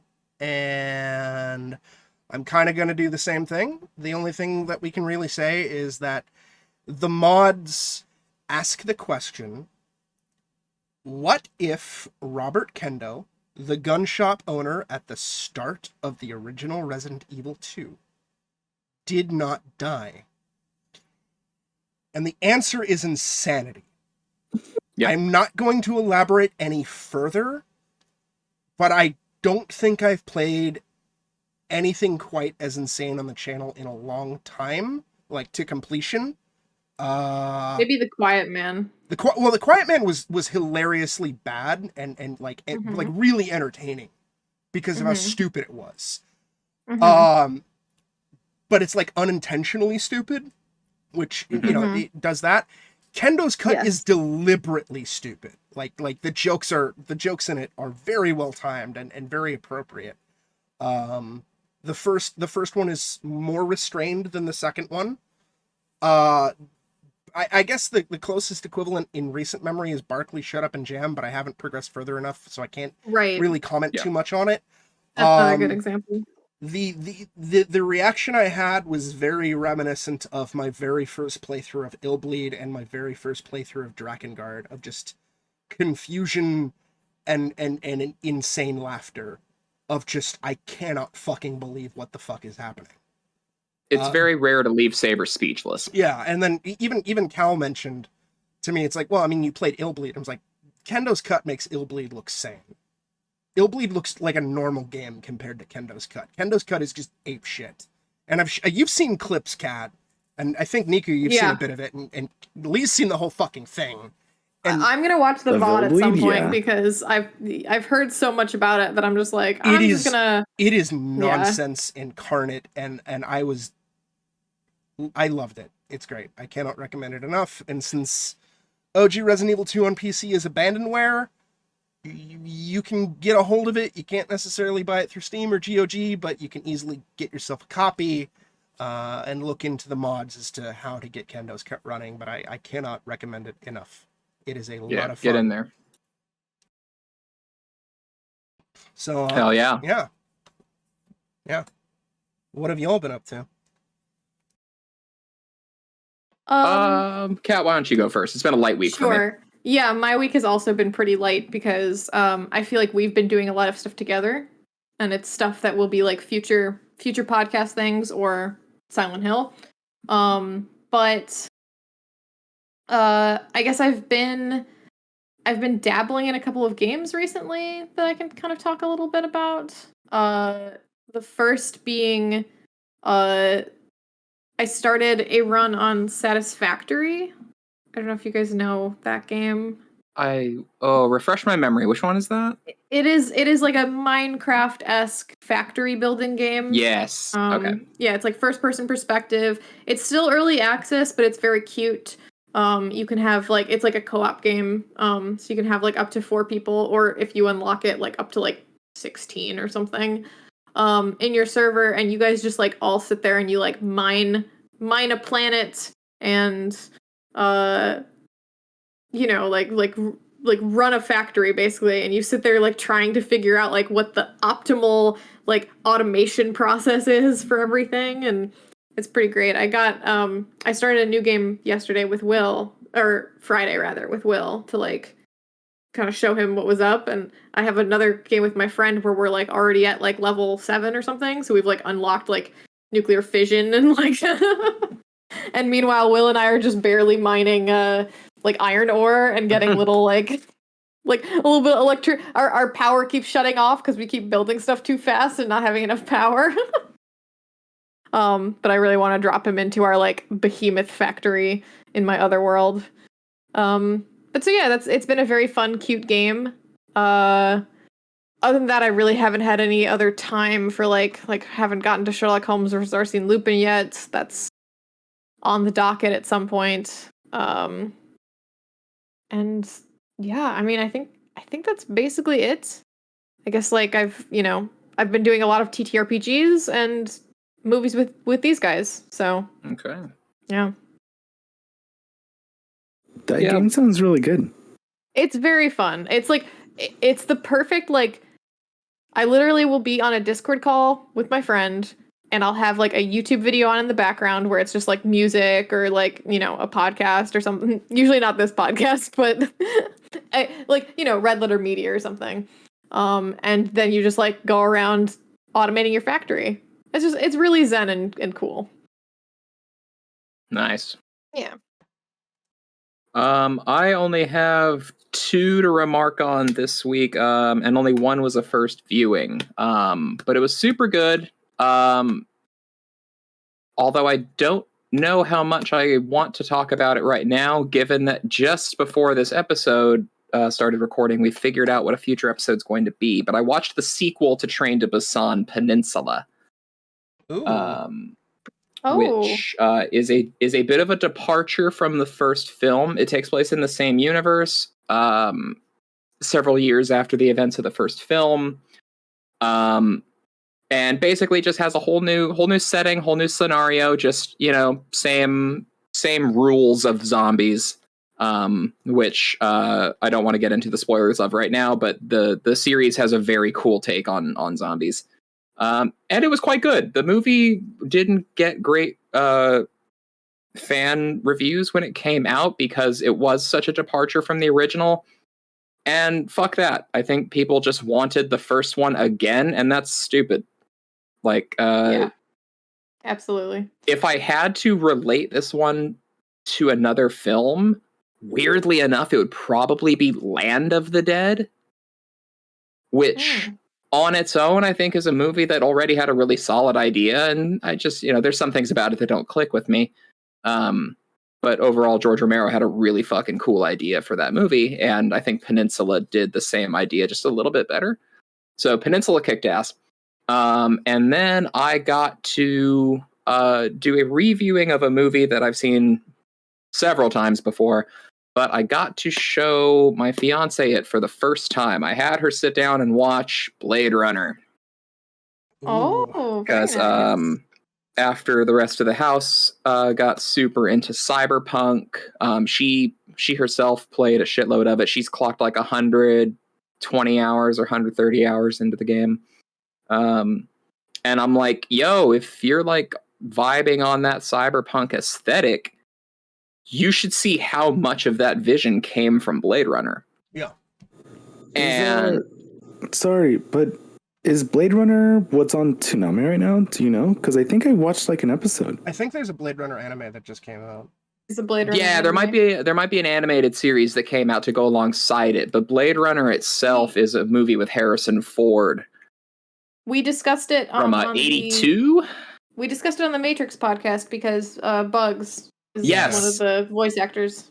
Yeah, I believe Blade Runner's from like 82 or 83. Stars Harrison Ford, and was like one of the movies for laying like the archetype for cyberpunk as we know it.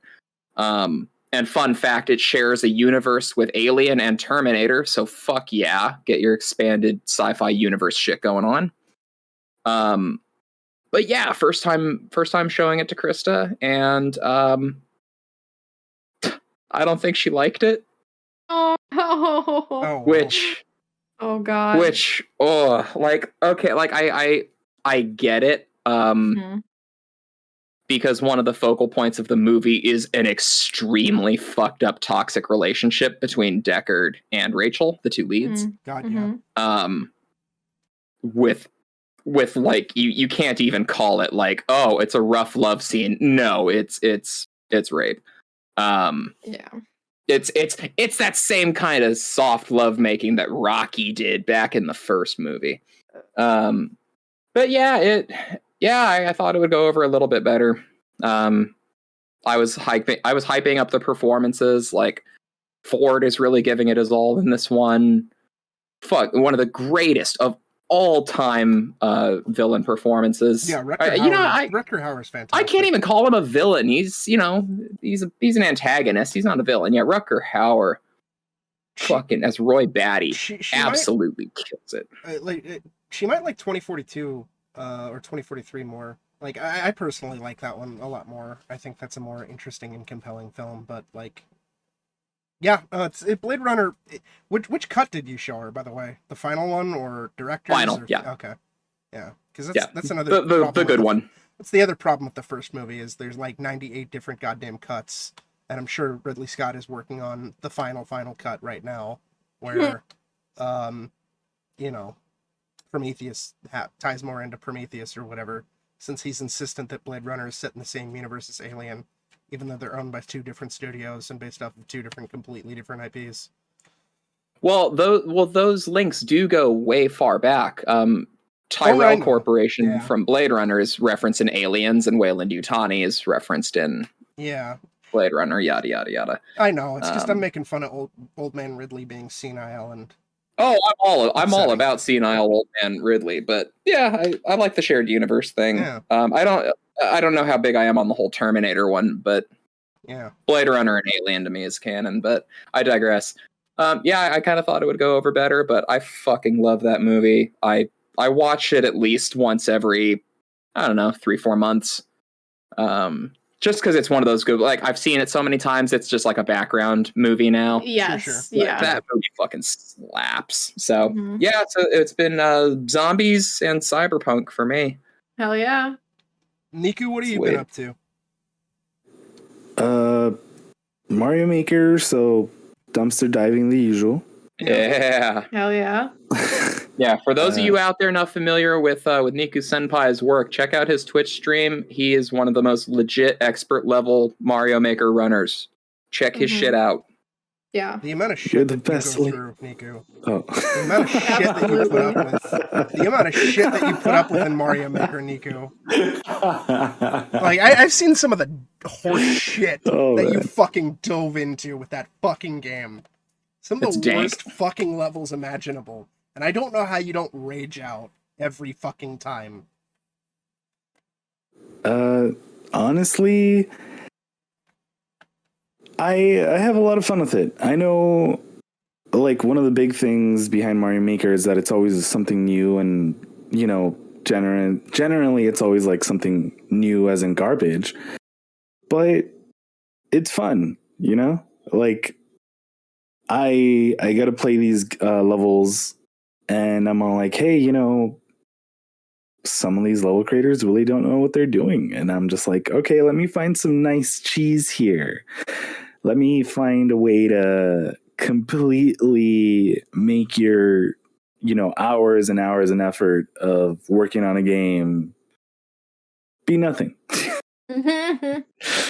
But I like finding cheese in just games in general. Like I did that in Portal 2, where I somehow ended up with a potato in my hand, and apparently I missed a major cutscene because of going out of bounds or something. I really don't know how it happened, but I have fun. You know, like with every game that I try to play, I definitely try to make the most out of it. Like, you know, this week as well, I just finished up Corpse Party for the 100th time.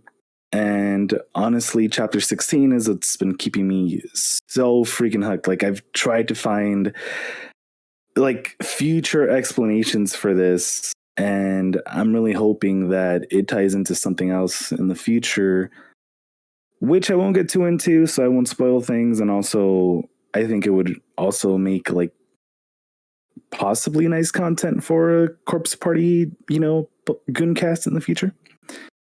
Yeah. And I've also started up Yakuza Kiwami. Ooh. Yeah. The Yakuzis. So, yeah. And I'm really, really looking forward to it. I believe we just finished chapter 1. And you know, you can't go wrong with the Yakuza games at all. You really can't. There's so much heart and soul put into those fucking games. It's insane. And the attention to detail and the just, there's so many beautiful himbos in that franchise. We stand himbos on this podcast, Nikku. Hell yeah, we do. It's I'm right on there with you guys. And just there's so many himbos. It's wonderful. I love it. I love it. I love that, and I'm so glad that you got into it, Nikku, because it's a delightful franchise. Yeah, like I was not expecting to get as hooked onto Yakuza as I am now. And it's funny because I remember you saying like no one expects to get as hooked, you know, as they do into Yakuza. Yeah. Whenever, you know, I find out someone's into let's say either JoJo or Yakuza, I recommend the other series because I'm all like, I think you'll be into this because they're so freaking good. They keep you so hooked. And, you know, although JoJo is filled with a lot of really, really messed up things, I feel like it does the same thing as Yakuza, where it tries to find those moments where it could be wholesome, you know? Like, both of them work so well together. And I don't know, it's really amazing and, you know, a fun time to share, you know, these stories with others who are also into these series. Like I remember going to a market in Little Tokyo, and for whatever reason, the cashier had a Majima pin, and I was like, yo, that pin's so cool. And he was like, Majima everywhere. And I was all like, okay. Beautiful. It's yeah, but that's pretty much what I've been up to. I did have some Korean hot dogs yesterday. Hell yeah. Yeah, and we don't usually talk about food on this podcast, but I'm here for it. Maybe we should. Maybe we should. What y'all been eating? Garbage. Yeah, like these Korean hot dogs were so good. They're like wrapped up or like I guess made with a hot Cheeto dust, and it's so good. Yeah. Oh my god. Yeah. Filthy. I love it. Where do you get them? Go to the Little Tokyo Mall. Oh. Yeah, there's a place called Smile Dog.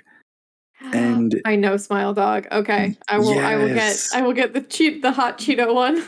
Go for it. They have it's a small place, so you know they have some kind of good stuff, but It's all very, very delicious. And if you want to go shopping for like some, Asian market stuff, they definitely have a lot of really good stuff there, like on the first floor. No, I mean Will's got that covered. He knows all the hot spots. Perfect. Yeah. Then definitely go visit there. I'm sure if I literally just say, "Hey Will, smile dog," he'll be like, done. Well, I think they were actually opening up a Smile Dog in Sawtell a few years ago. I don't know if it's there. Oh. Yeah, but for sure in Little Tokyo they have one, and I love it. If you want to, go for like, let's say a full day's event, go there. You could hang out at the village, see what they have, and then go hit up the mall, with the Korean hot dogs. There's the market there, and at the very top floor there is pretty much a barcade, and it's a lot of fun. Damn. Hell yeah. Well, maybe post everything. I've been shut up in my house for the past several weeks. So maybe once I feel safe enough to go outside again, I will try to hit that up. Yeah, totally. It's always a great time. I don't know if you guys are into sweets. They also have it's like this little breaded thing with some sweetener inside of it. I don't know what it's no. Okay. Well, it's like a really, really big Twinkie that's really crusted. It's really good right outside of it. And yeah, that's basically my week, and it's hell yeah, it's been a blast. Cool. And also another highlight, hanging out with you guys and doing this. Thank you guys, once again for having me. I'm glad we could finally get you on. Yeah, we've been trying to wrangle Nikku for one of these for a couple months at this point, I think. But it finally worked out. We finally got you. Yeah, we finally got you. We finally got you. Nice. Incidentally, plug your shit, Nikku. Where can we find you? Yeah, get your shit in. Yeah. Oh, me? Yeah. Yes, you. I stream on Twitch. I go by NikkuSenpai, and if you guys are into the Mario Makers, the good old spooks, or the Yakuzas, we definitely have a lot of that stuff going on there. Yeah. And you can find me in his chat, occasionally heckling him. Always heckling. Always heckling. Yeah, what you mean occasionally? Occasionally? There's sometimes where I'm just doing typical mod duty shit and actually just banning bots and just keeping an eye on things, but it's not true. It's like 99% heckling, 1% general mod shit. 15% luck, 20% skill. But yeah, this is definitely a lot of fun. And yeah, I'm looking forward to, if you guys want to do some more spooky stuff. Saber here has got me into a lot of horror games. I really had a lot of fun with what was that Murder House game? Yeah, Murder House. Murder House. Yeah, Murder House was a lot of fun. Kat, you need to finish Murder House. Shit, I knew you were gonna say that. Like, damn it. It's always a lot of fun, and yeah, I feel like, I guess possibly my final words going off with this podcast is, Saber recommends you a gamer series. If he's very passionate about it, it could go two ways, where he's just like, dude, this is the most dumb thing I've ever seen. You have to check it out. Or he can genuinely introduce you to or multiple very amazing series. Or he just buys you shit and is like, guess what, nerd? That's happened to Nikku multiple times, and I keep giving him shit. Yep. I bought him the entire Uncharted collection, and he still hasn't played it. I am going to get to it, all right? Oh my God, 2 years, Nikku! But look, with that, yes, he's given me a lot of really awesome games, and I am definitely going to get to them. I force my love But he's also given me... What? I force my love upon people via video games. You're lucky. You sent me, what is it, Skater Boy and Skater Boy 2 or something like that? The skateboard kid. Yeah, but that's because you redeemed Bubsy on my channel on my birthday. Yeah, he also sends vengeance gifts like Little Bigfoot and CIA Ape. Suburban Sasquatch and I haven't sent anybody Suburban Sasquatch yet. I don't know if it's on DVD. Really? Yeah, I should though. No, yeah, what you're thinking is that's an oversight on your part. What you're thinking of is when I sent Q Orgasmic Birth. You know what? Surprisingly, no, I did not mix up the movie Suburban Sasquatch with Orgasmic Birth. I don't know, they're pretty similar. They're easily confused. They're very similar. I got on her where she's just like the best kept secret, like gives me every fucking time. It's wonderful. But yeah, it's Jesus. But I mean, you're no longer the great betrayer, Nikku. You've been cleared from that. The meme's dead. Yeah, you've been liberated. Yeah, and I'm pretty thankful for that. Yeah, just don't redeem Bubsy on my birthday again, and you'll be good. Well, if I have the points, you know. Well, then I guess I better set up a test. It'll just call the channel point thing Nikku bait. And we'll see. All right, but it's only specifically if it's on your birthday, right? Yeah, only if it's on my birthday. Any other day, I don't care. If it's my birthday, it's like, why would you ruin my birthday like this? Okay, so if it's Christmas, Valentine's Day, Thanksgiving, doesn't matter. No, I don't care. It's just a birthday. Excellent. What if I do it on my birthday? Because you're always like, let me gift out things on, my birthday. Yeah, that's fine. Oh, okay. Yeah, go for it. Oh my god. All right. Cat, plug your shit. Yeah. So I am Cat, aka the Attack Cat, on Twitch. I think at some point this week I'll jump into Lupin. I've got a couple of plans this week, but hopefully I can knock out a few streams here and there. And yeah.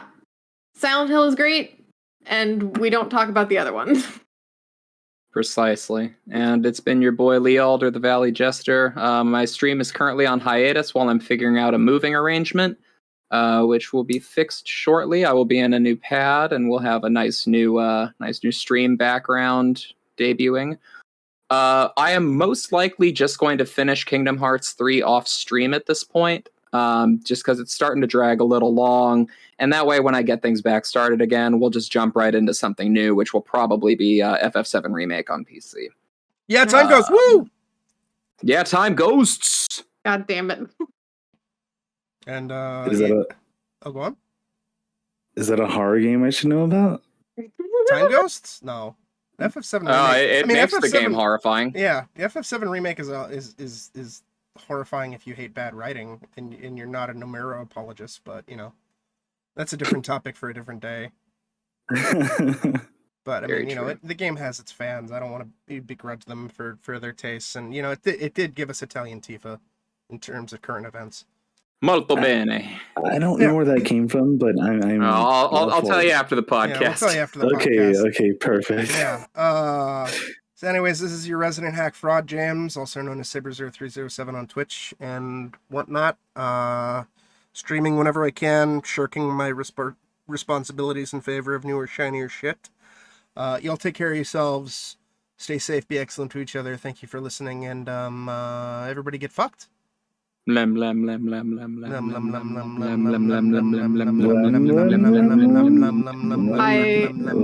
refuse. I'm lemming in confusion. Coward. Damn you, Nikku, how dare your mic be so clear? I'm sorry. You and your ASMR. You're too pro. You're too pro. It's that DJ Wait, Saber, voice. Don't you have the same microphone? I have a Blue Yeti. Okay, no, never mind. Yeah. You're like, ew. I also have a Blue Yeti. Nikku mic shaming here. I think I have a Yeti. Yeah, no, Nikku's like Eddie as well. pleb. Yeah. I used to have a snowball. Do y'all remember those? Yeah. Yeah. Nikku's like, oh, Saber's over here with 2 cans and a piece of string. Thinking he can podcast. Yeah. Nikku showing up an hour late, a half hour late because of Mario Party, and then Mike shaming. And just like, Mike shaming. All right, he's rolling up on set 3 hours late, like Johnny Depp, going, "Where's my latte?" I need a bigger trailer. I will not remove my 12 scarves until I have a latte. I know you should be in makeup. I need a latte. This is all staying in, by the way. I'm going to shove this at the end of the episode.